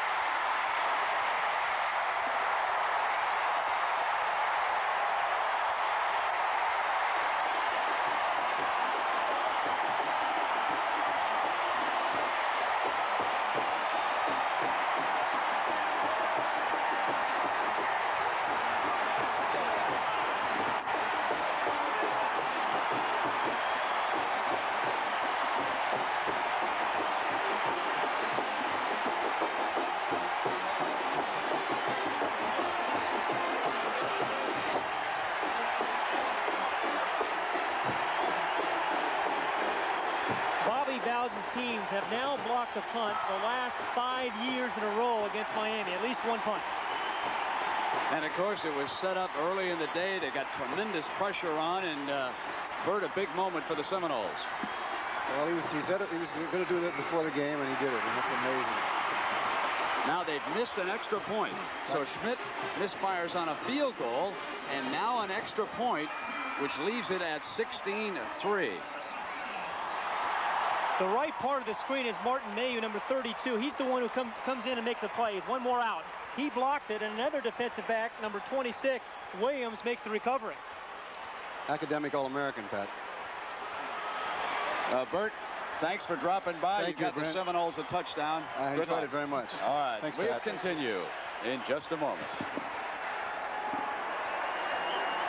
Number 1 team in the nation, Oklahoma, battles longtime nemesis Texas in one of the game's most celebrated rivalries next Saturday on CBS Sports.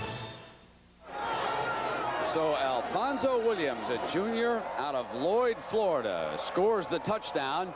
Now the Seminoles solidly in command, 16-3. Andrews is the kickoff man.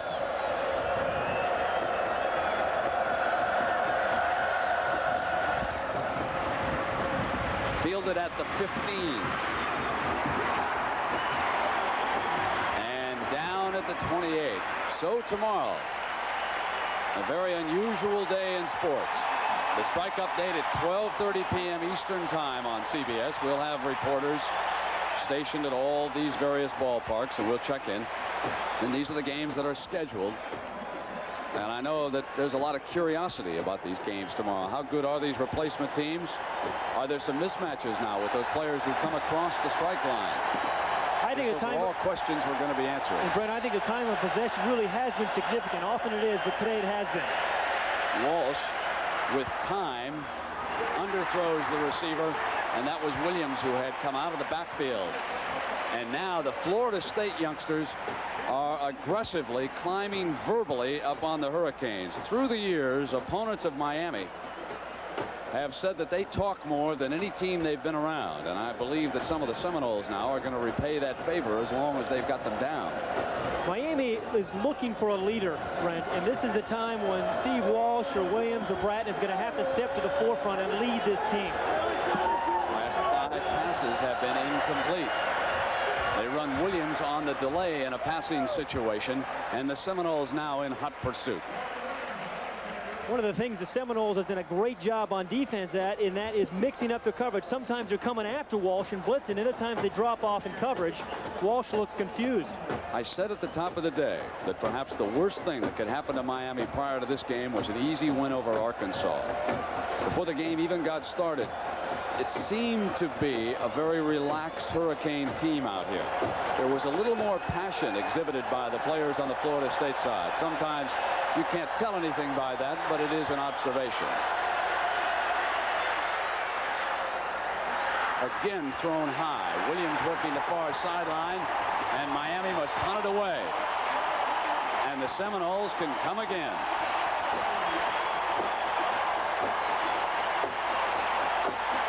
And here's where Bobby Bowden, too, again, will try to surprise you. He will not lay back. He may come after your punter once again. Most coaches would back off and return.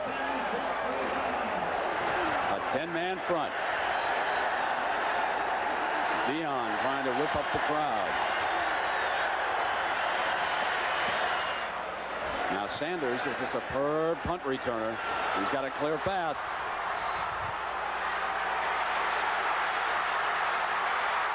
Tremendous run by Deion Sanders.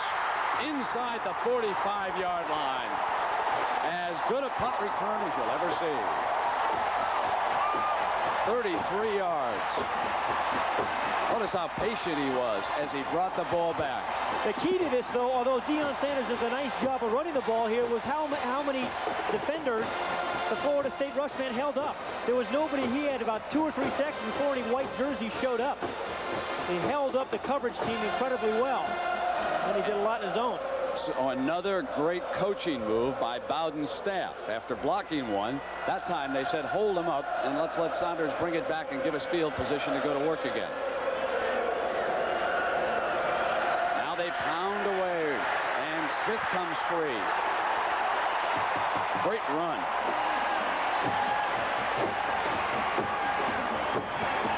Now at the conclusion of this game, we'll select a Chevrolet Most Valuable Player from each team, and Chevrolet will donate a $1,000 scholarship to the General Scholarship Fund of both Miami and Florida State. Because Florida State has done such a nice job of mixing up their plays, they really, I think, have taken away some of the aggressiveness away from the front of Miami. Those guys are always worried about the reverse, and now they're just pounding the ball at them. On second and short, they run the fullback to the 32-yard line for the first down, and Marion Butts is finally hit by Mara and Jimmy Jones, with quarterback Walsh on the telephone talking to the offensive coordinator up in the booth.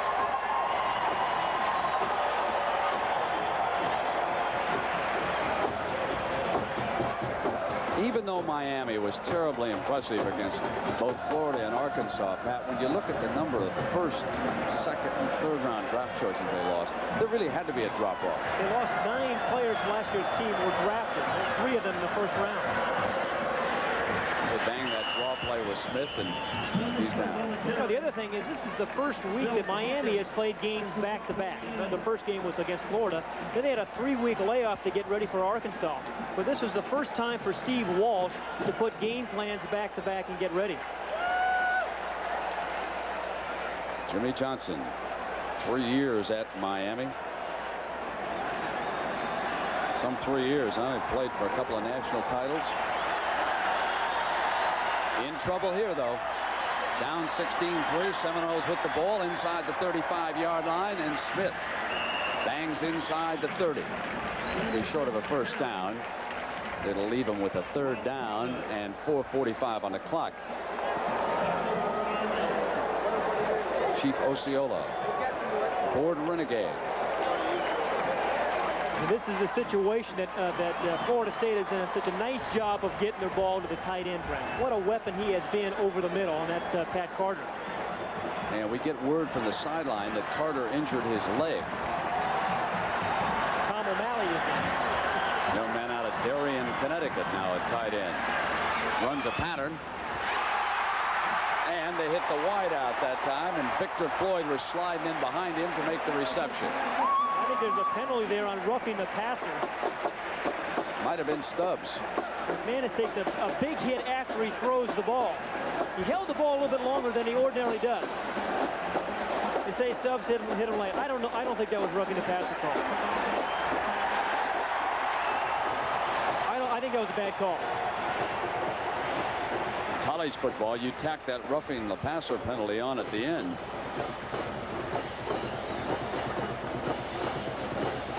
McManus over on the side, conferring.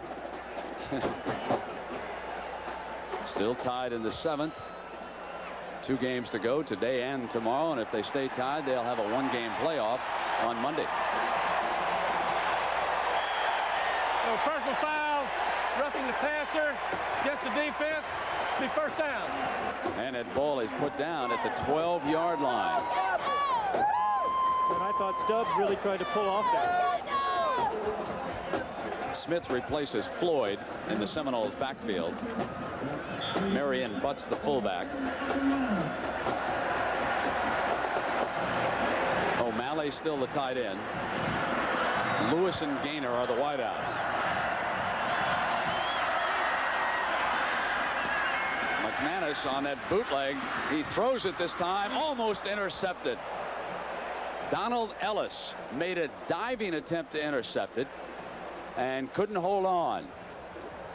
Benny Blades put the pressure on McManus. Terrific coverage by Ellis. He does what you have to do inside the 15-yard line, and that's take the inside away from the receiver. Ellis is going to make a nice play. He had taken the inside away from Ronnie Lewis, the flanker, and then shows his athleticism, almost makes a big interception. Bennett, the fullback. Straight ahead. Battling his way inside the 10-yard line. Taking on 3 or 4 Hurricane defenders. Now they come back with Dane Williams at fullback. So against Jimmy Johnson's defense, they are shuttling in 2 or 3 fresh players. I'll tell you who else has played well. That's Mark Sauber, the center of Florida State. They have run that fullback up inside here in the second half for big yards, thanks to Sauber's blocks. Carter's injury not serious, and he returns to the Seminole lineup. They are strong to the left. That's the side that Carter occupies. Smith on a cutback is hammered in the middle. Benny Blades comes in and hit him as he started to cut back. When you think of defensive backs like Ken Easley, that's the mold that Benny Blades is in. Now watch 36. Smith will cut back, and Blades went after him. This will be a 25-yard field goal attempt by Schmidt, who's had a lot of trouble against this wind. But this time he hits it.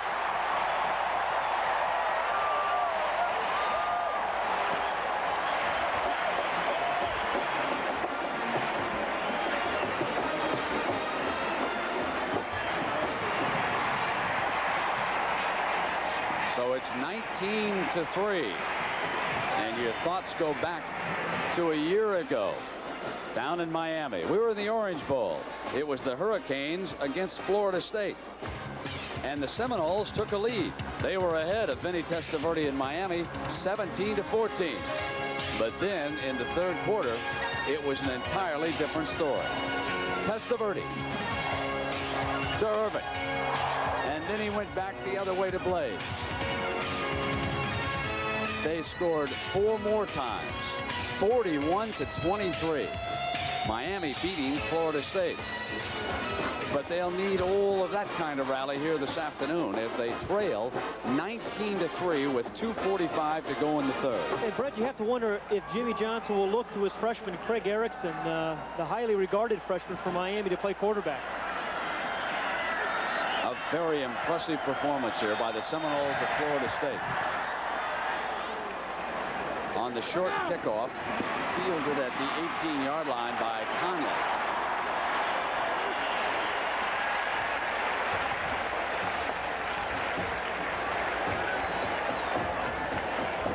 So the unblemished records. Clemson idle at 4-0. Florida State trying to make it 5-0. Oklahoma State and Syracuse battling Missouri. The last time I saw that score, I think they were tied. Nebraska certainly not a surprise, but Wake Forest has been this year. And of course the Fighting Irish of Notre Dame off to a great start under Lou Holtz.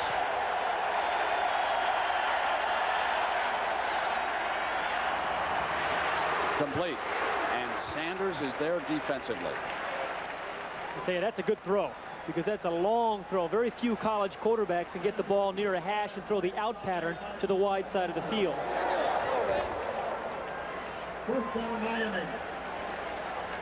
So the 11-yard gain moves the chains here for the Hurricanes.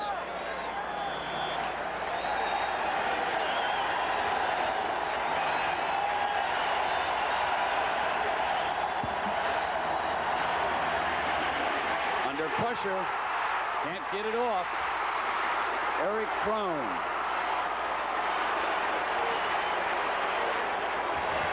Eric Crone really got a jump on the ball.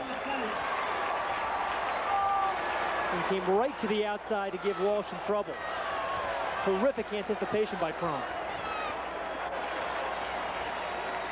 Now Crone's at the top of the screen. He is number 94. Watch how quickly he gets off when the ball is snapped.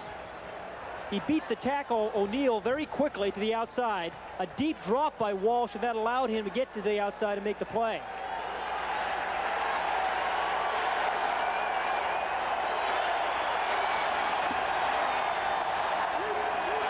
Second and 10. This is Bratton. That's one of their better runs for scrimmage. That's how tough it's been this afternoon, with Mayhew getting him out of bounds. Now, I have been so impressed with the Seminoles defensive secondary themselves coming up and really supporting the run. They bounce things outside. When Bratton's got to the outside, the secondary's been there to make the play. Seminoles have played with fever down here this afternoon. A little more desire, and that has been the difference. Frequently is, I guess, in an emotional game such as this.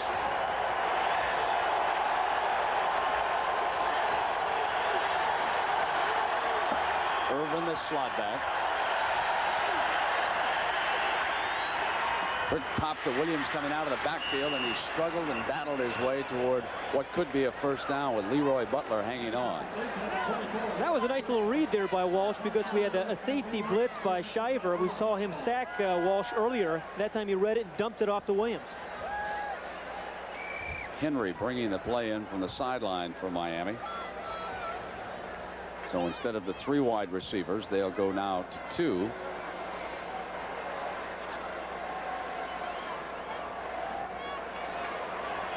The Seminoles have used a lot of players here, too, defensively. Well, that is one of their theories, because a year ago, Brent, they lost 3 games in the fourth quarter, and they thought because they were tired. This year, they're substituting a lot more players, and they're fresh in the fourth quarter.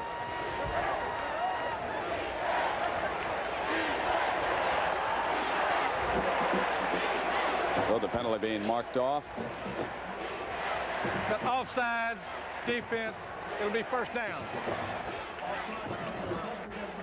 Well, next Saturday, Dallas, Texas, 2:30 p.m. Eastern Time. How good is this Oklahoma team? I don't think too many people are going to touch them. We'll have to find out in the Orange Bowl. Bitter rivalry. Texas down and Oklahoma up. See what happens. Williams out of the backfield. He looks the other way, and he hits Henry out of bounds at midfield. Well, there's a man we haven't heard enough of today, and that's Charles Henry, the tight end. If you're taking Irvin and Blades away, Irvin has got to be open. Big target, too. Good receiver. Now it's 2nd and 4 for the Canes, moving down toward the 1-minute mark in the 3rd period.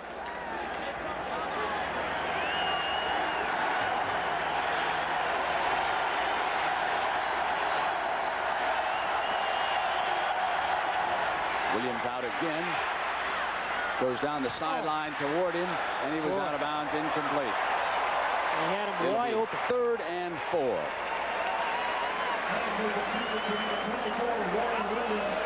He was running wide open down the sidelines, Brent. This would have been an easy score. The ball hung in the wind some. But no way he's going to stay in bounds. That's an easy score if he throws it inside.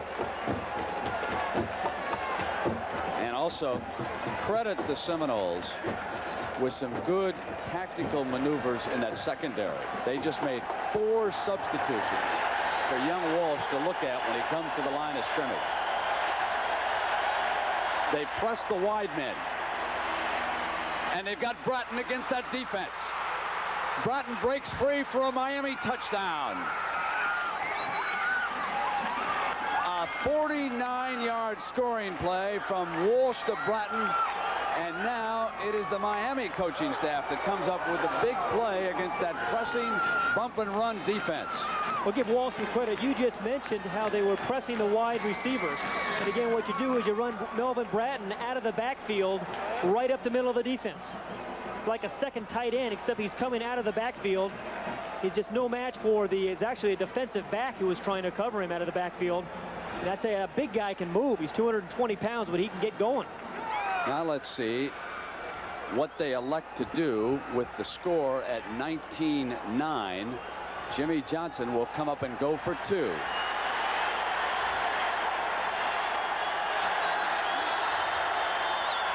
The quick pass. Oh, he's got it in the corner. And Blades takes a blow there at the end. That was we'll see that again in the corner and see what happened down there. Blades made a slick catch working against Mayhew. Martin Mayhew was the defensive back. And terrific touch, too. I want to tell you what. It's just a little fade route. They've run this so many times down in Miami. Hasn't beaten easily. Perfectly thrown right back in the corner of the end zone over the defender's shoulder. Big moment here for the Hurricanes. Now following that, down in the corner of the end zone, there appeared to be some shoving between Mayhew and Blades after Blades got back up. It is 19-11 with 57 seconds to go. Let's take a look at this angle following the end of that play. Now here's Blades. Well, he may have said something, but he gets knocked down by Mayhew, and Blades was going to go back after him. And a teammate alertly stepped in. Let's take a look at this. Now, he catches it. Mayhew trying to knock it free cannot. Blades is held up by that fence over there on the outside. Then the words were exchanged, and the blow was delivered. And fortunately, a cooler head prevailed down there. A Miami teammate ran him off. And it's 19-11, 57 seconds to go in the third. Big moment for the Hurricanes. 8-point game. Another 2-point play is going to have to be made by Miami. Here is Ross, a couple yards deep. The alley's there. He brings it out to the 29-yard line for the first down. Let's go back and look at the touchdown. Now Bratton is going to come out of the backfield, and you're going to see the double coverage here and here. The 3 safeties are back, but Bratton's going to come right down the middle and catch the nice pass and the touch by Walsh.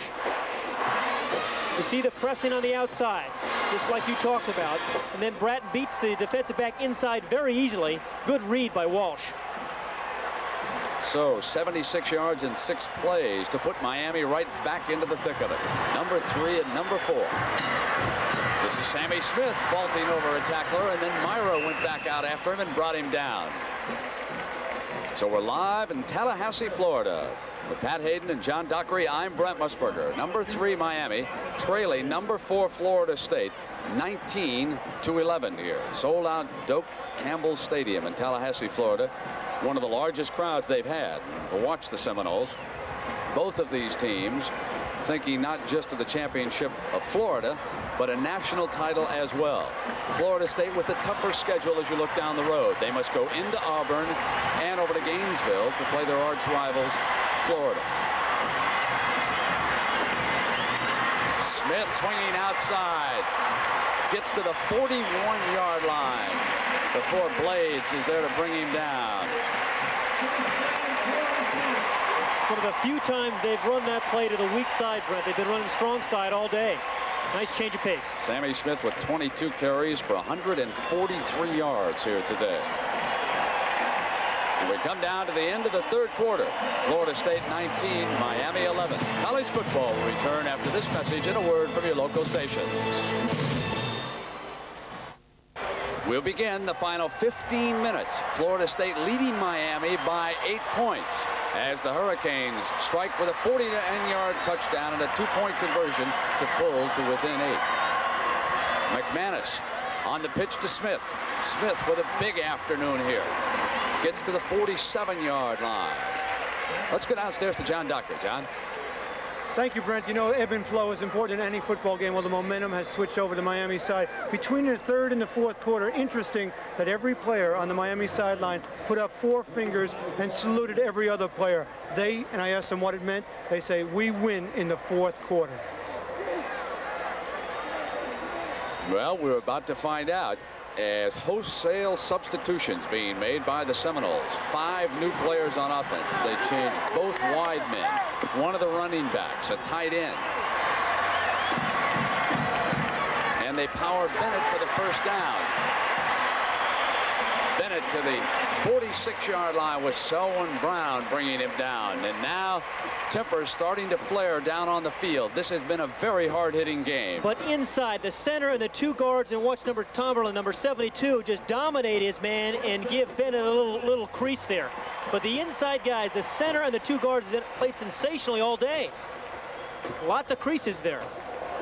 Now the officials have let both these teams play, but they might want to think about stepping in here pretty soon.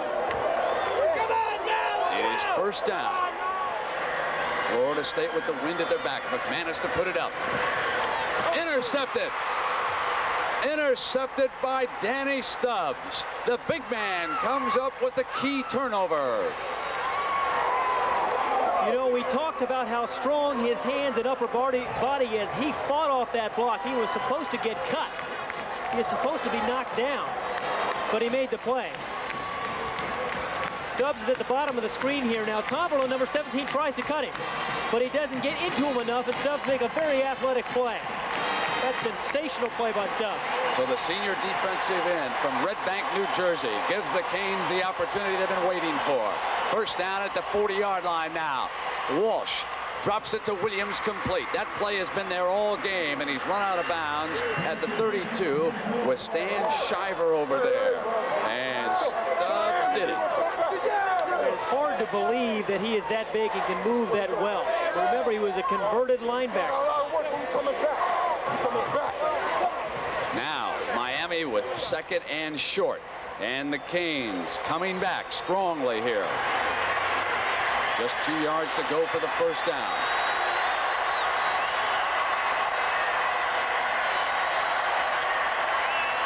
Here's Williams.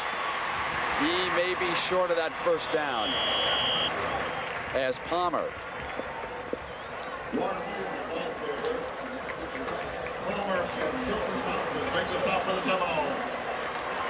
Pat, let's take a look here and signal in on the defensive players. McGowan, the ringleader, number 38.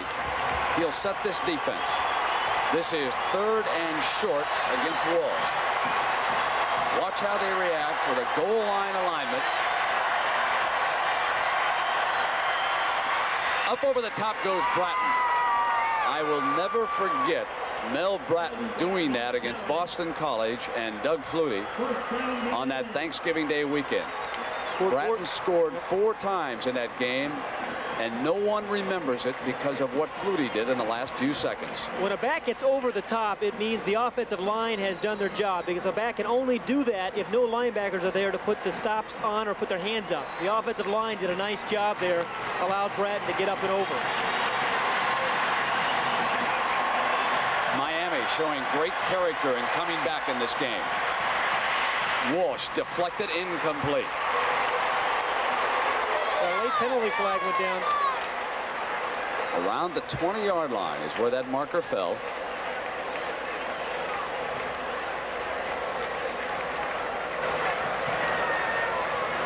The ball was tipped at the line of scrimmage.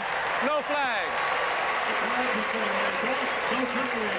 So he was about to call pass interference, but because the ball was tipped, it is not pass interference. That's what the official saw late. Lamar Williams, the nose guard, tipped that ball. Now 2nd and 10. And they run the fullback draw with Bratton. Kevin Grant leads the defense. They're all over him. Downstairs again in John Dockery. Doc. Brent, a couple of things here. The wind has died down somewhat, so it's not that much of a factor for Walsh. What's more important is it is incredibly loud down along the sidelines, and he's having trouble giving signals and getting them to his teammates. That could be a factor down here. Now back to you. All right, John, thank you. And he faces a big 3rd down. 8 yards to go for the 1st down. He has to get to the 18-yard line for a 1st down. They've got Irvin in the slot to Walsh's right. Over the middle to Irvin. He's got it for a touchdown. 26 yards to Irvin, who lined up in the slot and broke free. There is a penalty marker down. But it was thrown back where Walsh went down, and if that was roughing the passer, they'll mark it off on the kickoff. And I'll tell you, a terrific read by Steve Walsh, a safety blitz. Florida State had been successful with a safety blitz early in the game. Now you know they'll go for 2 here in an attempt to tie it, but they are very much back in it regardless of what happens. It is 19-17. So if the 2-point conversion fails, and there is a low percentage of successful 2-point plays in college football, you still can win this game with a field goal. They put the ball on the left hash to run some sort of screen play on the right side. He's all alone. Williams for the 2. He broke the plane and got across, and Miami showing tremendous character here in the 2nd half. Bounces back to a 19 all tie. 2 wide receivers on the right side of the screen came inside. Warren Williams out of the backfield. It was completely a mix-up. The linebacker inside needs to cover him. Easy 2 points. And we'll be right back. Score is tied at 19 as Steve Walsh rallies the Hurricanes.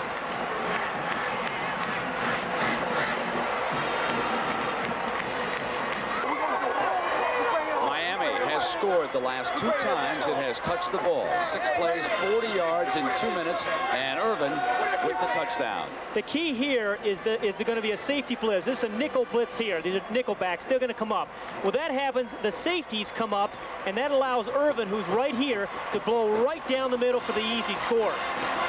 Now the penalty after this completion to Irvin, who breaks free down the middle. There was roughing the passer, and the ball will be kicked off from midfield by Bennis. He gets it on the ground to a short man at the 13. And Florida State will have possession at the 26 or 27-yard line. And, of course, tomorrow will be coming your way with the NFL Today at 12:30 Eastern Time. We will bring you the latest in the strike update, what's going on at the moment, then the games. And your guess is as good as mine as to what kind of performances we'll have tomorrow. But it'll be unique, and we'll all want to take a look. In the doubleheader game, we'll have Dallas against the Jets in Green Bay, Minnesota.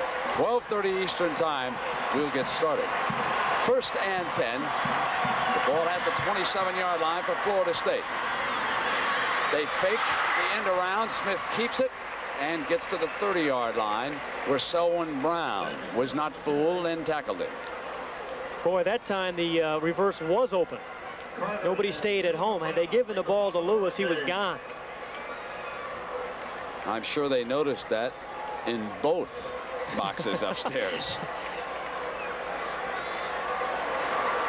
Second down. Coming up for the Seminoles. We're tied at 19.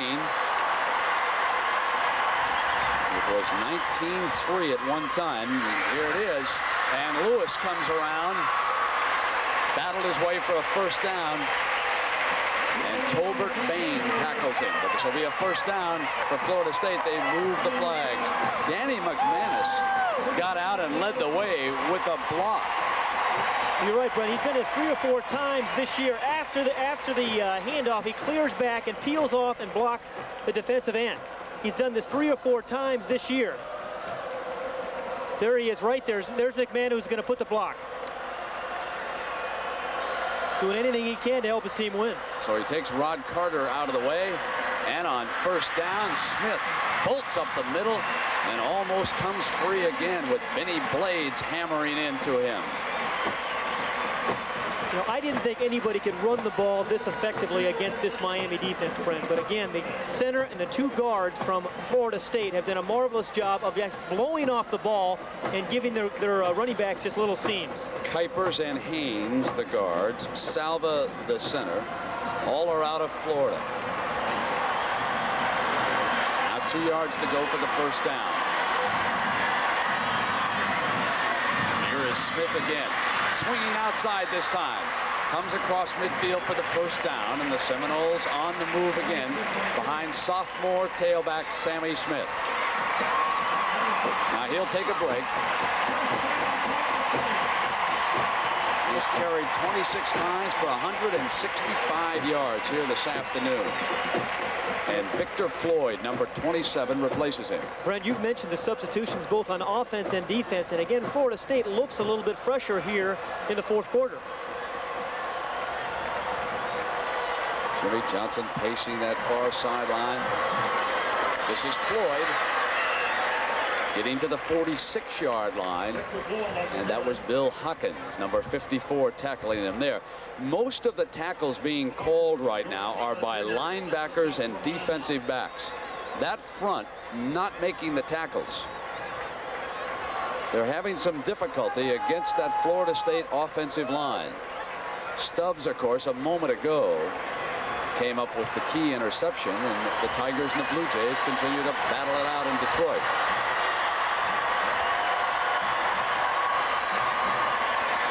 McManus down the sideline, complete, and what a hit there.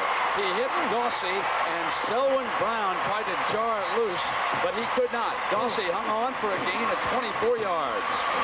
When you're a wide receiver running down in the double coverage, you know there's a free safety there somewhere. You're just hoping the ball's going to get there on time. McManus threw this ball early enough that the safety couldn't make the play. And then he does a marvelous job of hanging on to it. Yeah, that's a well anticipated by McManus. Florida State at the Miami 23. We have 8:29 to go. We're tied at 19.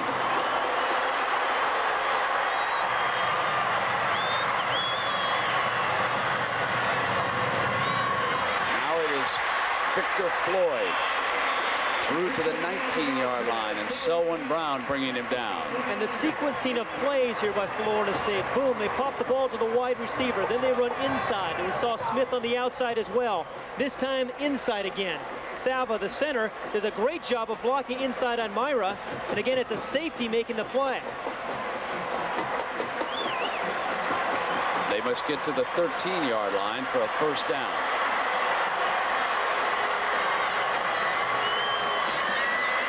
This is Floyd, a fresh back, and he is down at the 19, hit for a loss that time by Randy Shannon, the linebacker. Seconds ticking away here in the 4th. It was 19-3 Florida State. Miami rallied with 2 touchdowns and 2 successful 2-point conversions. And the big back, Sammy Smith, checks in against Jimmy Johnson. This is ordinarily a throwing down for most teams, but Florida State has been running draws in this situation all day successfully. Again, they must get to the 13. 5 yards to go. And they run Smith to the 14-yard line, where Jimmy Jones brings him down. And that could leave the Seminoles with about a yard to go here and a tie score. And Bowden did not hesitate. He sent Schmidt right onto the field with the wind at his back. He didn't even think about it. And interesting, Brent, he said that Schmidt actually likes the ball on the left hash when he kicks field goals. I'm surprised they didn't run the ball left. It'll be a 31-yard field goal attempt at 6:28. If you're wondering about why not go on 4th and 1, it is a very long one. There's not much question about what you would do here. Kick is no good. Schmidt has missed 2 field goal attempts and an extra point here this afternoon for Coach Bowden. It stays tied. We've got 6:17 to go. Now it's Miami's turn, and they've scored the last 2 times they've touched the ball. Had a surprising call on 3rd down. Well, this is the right hash, and they run the ball to the right side of the field. Now, Bobby Bowden yesterday told us that his kicker likes the ball on the left hash. I am very surprised they didn't run the ball to the middle of the field or to the left side of the hash mark. Schmidt struggling here this afternoon against Miami, missing a couple of field goal opportunities and an extra point. Tied at 19. 6:17 to go. He may get another opportunity, though. That's the way this game is going. Now, the Hurricanes have scored the last 2 times they've had possession. Completes to Henry, the tight end, on 1st down. And he's taken out of bounds at the 29-yard line. Close to a 1st down. Let's check in with Jim Nantz in New York. Jim. Well, Brent, it's been a sluggish day for 2nd-ranked Nebraska. Not even 100 yards rushing in the first half. Quarterback Steve Taylor's been picked off twice, but 2 Chris Drennan field goals have the Huskers in front by the score of 6-0, 3 minutes before halftime. Let's go back to Tallahassee. All right, Jim. Well, certainly Nebraska has played a tougher schedule so far than Oklahoma. Maybe they're wearing down. 2nd and 1 in this sequence, and Williams, the tailback, has it easily before he's finally forced out around the 37. Matt Patchett leading the way. Now, the last 2 times Miami handled the ball, they scored in 1:48 and 2 minutes and 2 seconds, like lightning here this afternoon. And some of the questions about whether Steve Walsh could bring his team from behind have been answered. No matter how this game turns out, you have to feel better about Steve Walsh if you're a Miami fan. Now, Oklahoma, we'll check in on them next week. Auburn is still ahead for Florida State. On the 1st down, Walsh throwing. Going long, wants Blades. He's covered, incomplete. And a penalty marker is thrown. Mayhew covering Blades. The penalty marker is thrown. I think it was offensive. I really do. I think Blades interfered.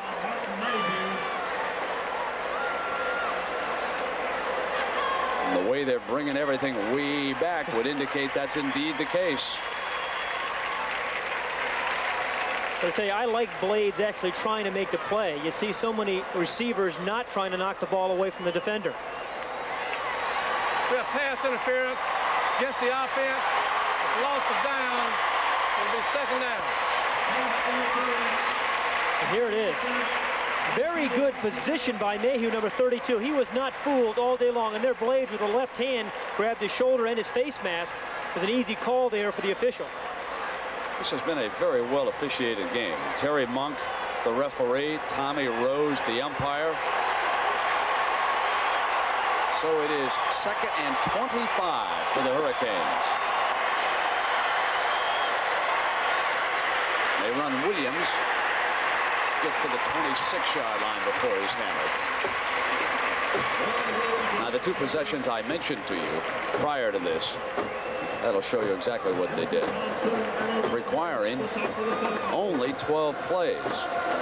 And climbing back into this game for Jimmy Johnson. Jimmy, who has put together some great defenses, not only at his alma mater, Arkansas, but up at Pittsburgh and down at Oklahoma State, where he was the head coach. And now now he's hoping his defense can continue to hold and his offense can put together one more march and at least get an attempted field goal. He's coming down toward the 5-minute mark. He's got Bratton out. Diving, almost intercepted. Not a wise throw that time by Walsh. He wanted Irvin, who was covered by Dedrick Dodge.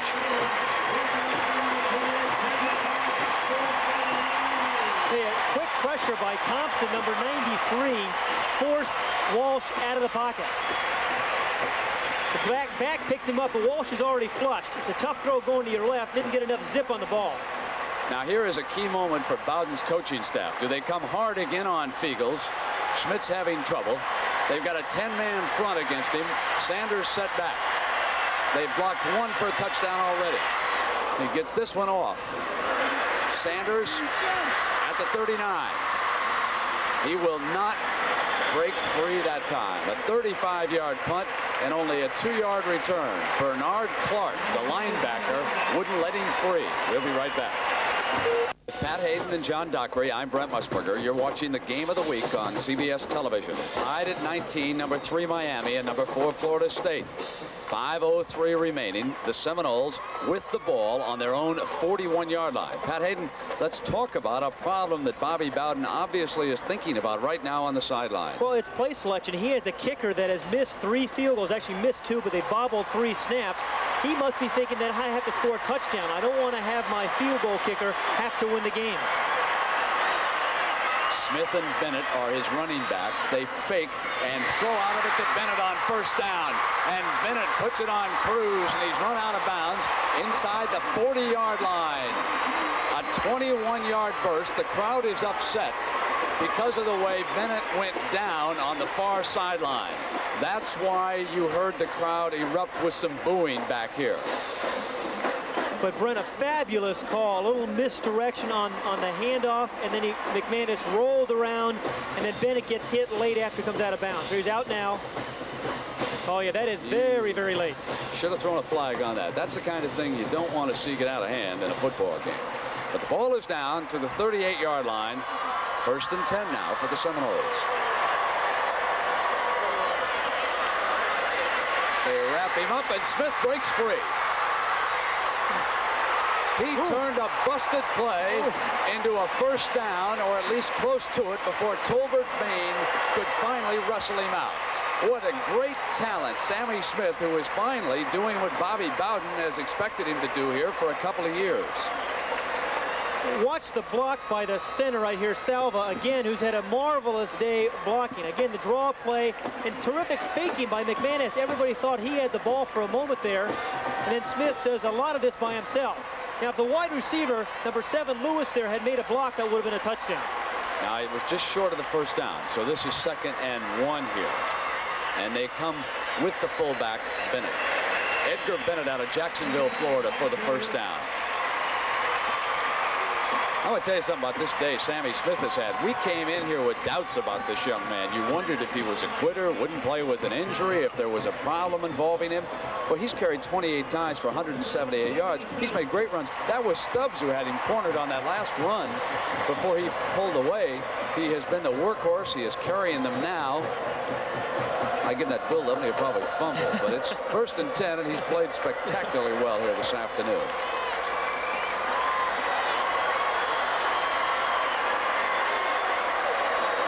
Here he comes again. Oh, he is a load. Benny Blades rides him down. Oh, this is the making of a great back. You know, Bobby Bowden wants to give him the ball 30 times a game, but he did fumble some early in the season. That's one of the reasons they had. Salva, the center, once again makes a dominating block for Sammy Smith. Doubles down on the tackle. Big hole there for Smith. You've got to be impressed with Mark Salva.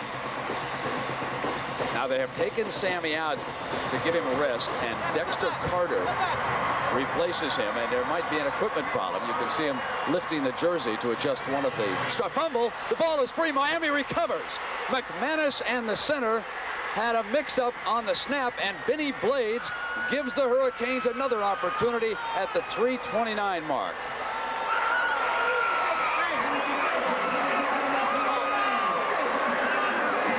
worked his heart out on that drive, and then the ball is fumbled away as McManus pulled away. He did not have possession. I think he pulled away early here, or the ball came up short, and then he kicked it. And that's why Benny Blades, the free safety, was able to make the recovery. But what a break for this Miami team. We're tied at 19. We have 3:28 to go in Tallahassee. This is the season of the tie. Williams with a big hole in the middle.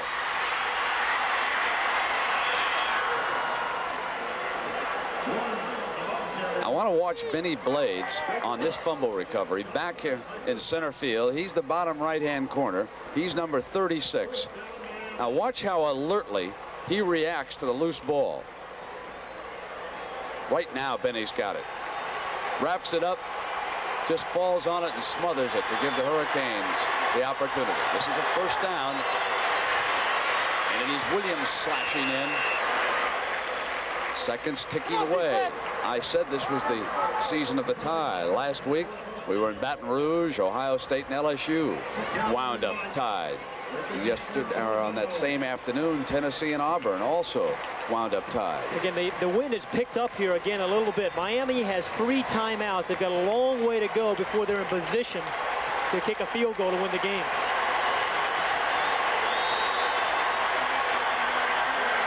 On 2nd and 7, Walsh eludes the pressure. Incomplete, and another dangerous throw on the move. We got a little moment here to break away, and let's check in with the development at Jim Nance. Jim? Well, Brent, Todd Ellis on a touchdown pass that just put South Carolina in front, but only 42 seconds later, Steve Taylor teams up with Richard Bell. It goes 78 yards, and back in front is 13-7 in less than a minute to go before halftime. Back to Brent and Pat. Yeah, the Cornhuskers show a little character. Bouncing back in a big one. In a couple of weeks, they draw Oklahoma State. Couldn't that be interesting in Stillwater? Here it's 19 all, 2:30 to go. Miami with possession and a third down. Irvin's got it. Irvin's free. Irvin's gone. Touchdown, Miami. 73 yards.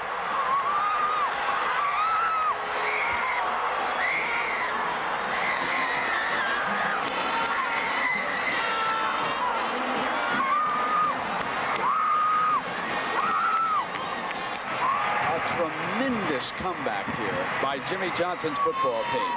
And Brett, that was another audible by Walsh. He has audible for 2 touchdown passes this half to Michael Irvin. The defense is set up to take that pass away. It's a double zone. That should not happen.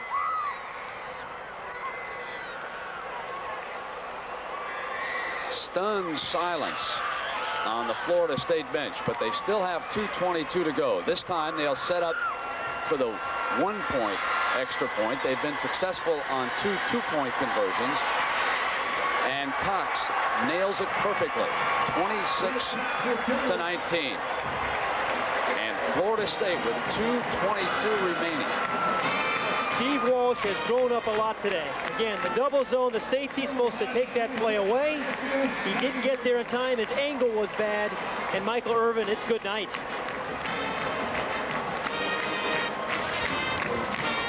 Canes lead it.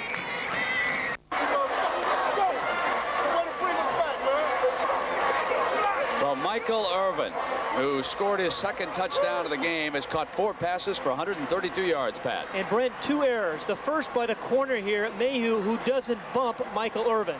And the second by the safety, Dodge, who goes too flat. He's got the deep outside. He goes too flat, and that's why Irvin gets behind him.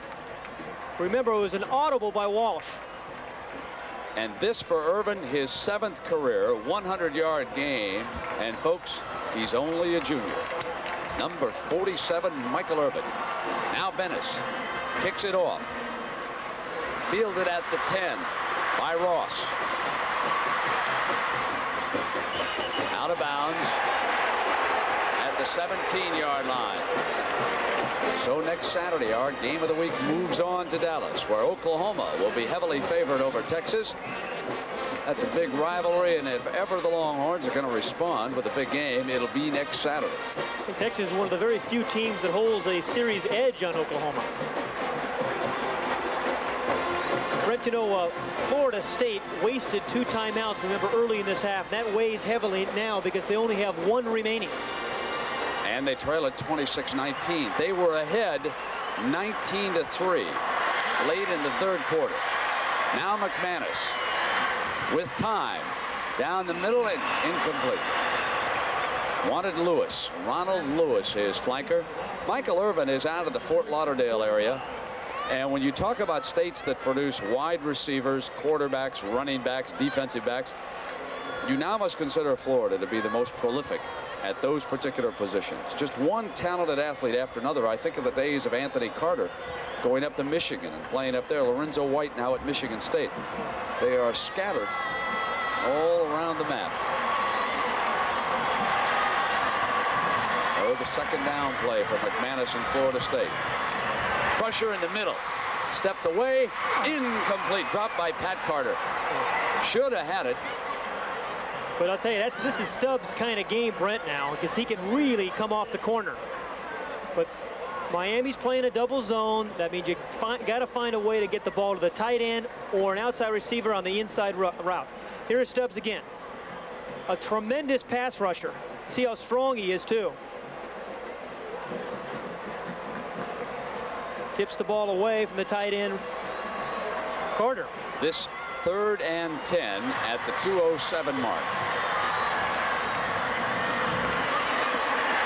And they run Smith to the 29-yard line. Strange call on 3rd and 10 with less than 2 minutes. You've been very successful running the screen pass earlier and getting the ball to your wide out and tight end.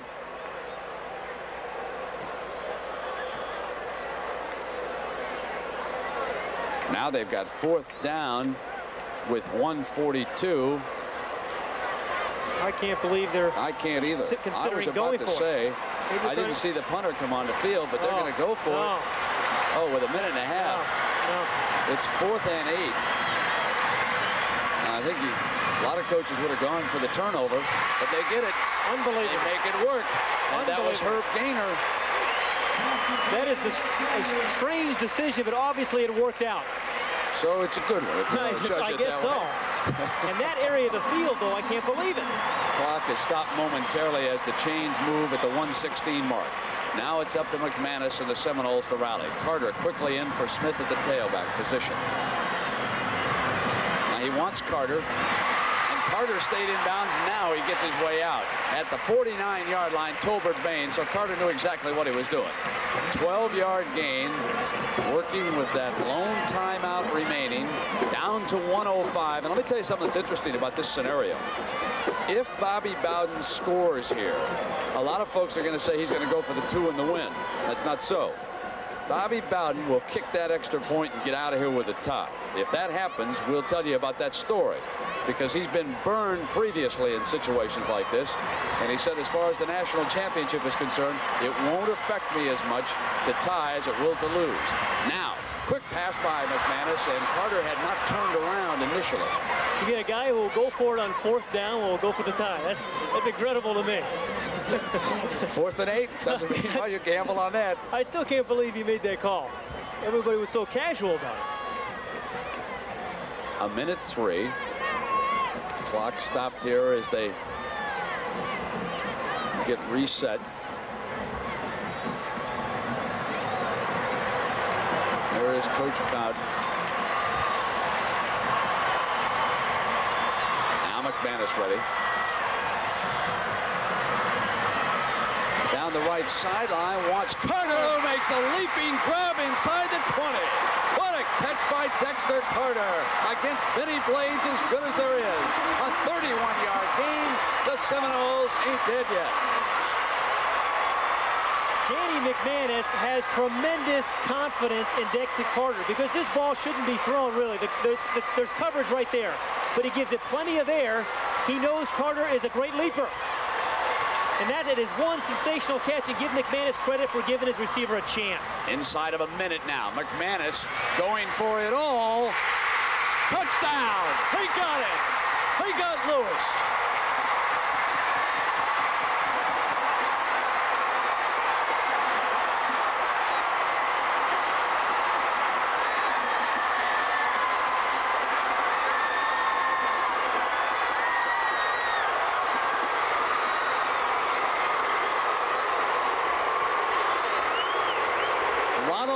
Hurricances of Jacksonville, Florida, with a spectacular grab in the corner of the end zone.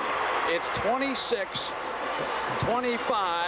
and now the story that I told you. You're going to hear some booing here, but this is one thing I want to check. And Derek Schmidt is coming on the field. Now remember, Schmidt has struggled here this afternoon.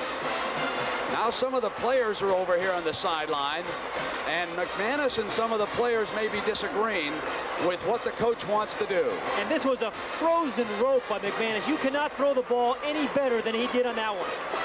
Sensational comeback. We'll be right back while they talk about this huge decision in Tallahassee. He wants too wide. You want too tight. Too tight. Now he'll get his two tights apparently. Lewis, the wide man. This a critical decision, and this is a coach who called Johnny Majors this week and said, Johnny, you did the right thing. I think this is the right call. In my estimation, you always tried to win in college football. And you know that I disagree. That I say you always try to win a national championship in college football, and that a tie doesn't hurt you nearly as badly as a loss would. And a 2-point is so tough to do.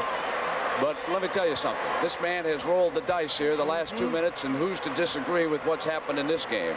I ain't the coach. I don't have to pay the He is fiddle on a if this roll. doesn't He work. made it on 4th and 8. And again, I think this is the right call in college football. You and I will continue to argue that. Well, I guess Tom Osborne might too. Yeah, and I do not want to let really an argument interrupt what has become a magnificent football game, regardless of what happens here. I've got to take my hat off, first of all, to Jimmy Johnson of Miami for coming back when they were down 19-3. That was an incredible comeback. Then, moments ago, to put this in perspective, Florida State had that 4th and 8. They didn't even show punt. And now it comes down to this. You'll watch the play and you'll see what happens.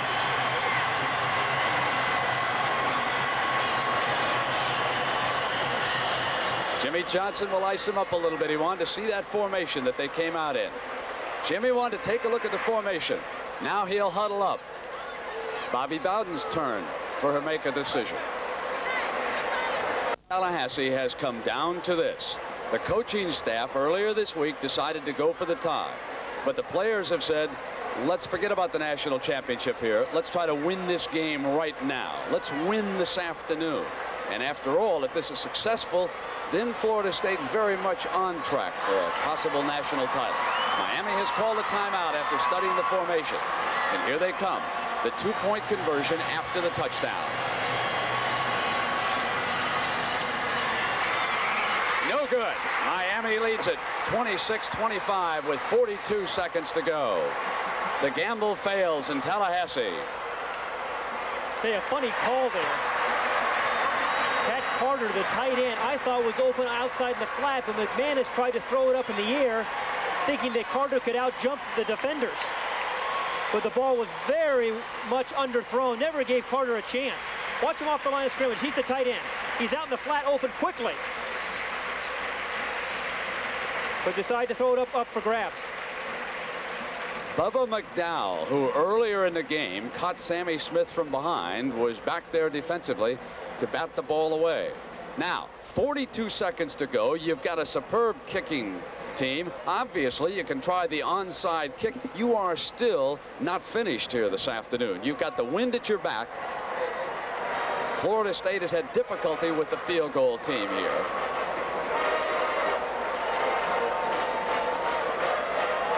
Of course, before you can think about a national title, you got to win the championship in Florida. Miami already has beaten the Gators, and if they hold on to this 1-point lead here this afternoon, they would indeed be the champion of Florida. And then they head for what everyone says is a rather soft schedule until the Fighting Irish of Notre Dame move into the Orange Bowl. But this one is not over. 42 seconds, an onside kick possibility. Some of the players with good hands moving up close here for the Hurricanes. Andrews will kick it off. He has told his specialty team, which side he's going to go with it now. And 9 Miami players are up near midfield.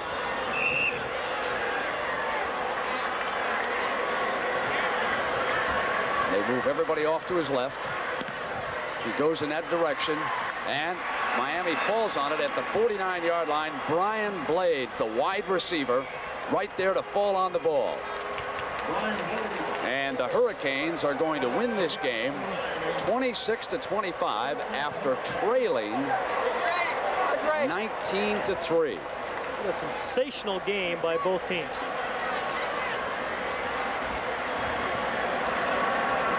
Still like to call. Bobby Bowden will get second-guessed all week long, I'm sure. Well, you don't get second-guessed as much when you go for the 2 by the fans. And that's true. You're right. I think it's more the coaches who say, you know, in the long run, then it looms big to have that tie. I mean, I think that's the group that thinks the other way. And it's tough on coaches, you know, and it's tough on these kids to have battled the way they have this afternoon and come up feeling as empty as they do. I don't think Pat, the public, or the media will second-guess him that much. He's very popular with the call. What I find interesting is that they talked him into changing the decision. We discussed at length yesterday because you know how I feel about it. Yeah, and also it's interesting because he was very set on what he was going to do if the situation arose. He's been burned on it before. Yep, that's exactly what he said. Now, meanwhile, Jimmy Johnson, let me tell you something. Everybody remembers he's lost national championships. 3+ years, folks. He's lost only 1 road game during the regular season. That was up in Michigan. This was a remarkable comeback. Remember it. This was a great performance by Jimmy Johnson's team. Give him a lot of credit. Michael Irvin had a big day. Caught that touchdown pass and one other one. But these guys battled their hearts out here this afternoon. And it's unbelievable to me that for the 9th time in 10 games, Miami's been able to win here. Let's go downstairs now to John Dockery. John? Thank you, Brent. I'm with Bobby Bowden. A tough decision at the end. What influenced you? I was going to kick it, and I said, dang, we've missed about 3. We've missed 3. I couldn't gamble on another miss. During the week, though, you said you would go for the tie if it came down to that, and you would kick it. Yeah, I would have, but we missed 3 in a row. I'm afraid we'll miss 4. It's just my fault losing confidence, I guess. Any regrets at the moment? Well, I wish I'd have gone for it and made it, but if I'd have gone for it and missed it, I'd have had regrets the other way. Gutsy call, Coach. Good luck. Thank you. Okay. All right, John, thank you. And Bobby Bowden, he is a class act all the way. Now, the Chevrolet most valuable players of this game are Michael Irvin of Miami and Sammy Smith of Florida State. Both players with big days. And a check in the amount of $1,000 will be donated by Chevrolet to both schools. Jimmy Johnson is now with John Dockery, so let's go back to Doc.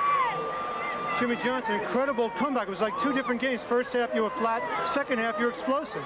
Well, I was concerned about our practices all week long. We did not practice well early, and Florida State's got a great football team. They have a great football team. We did not play as well as we're capable of playing, but I tell you what, this team has got so much character.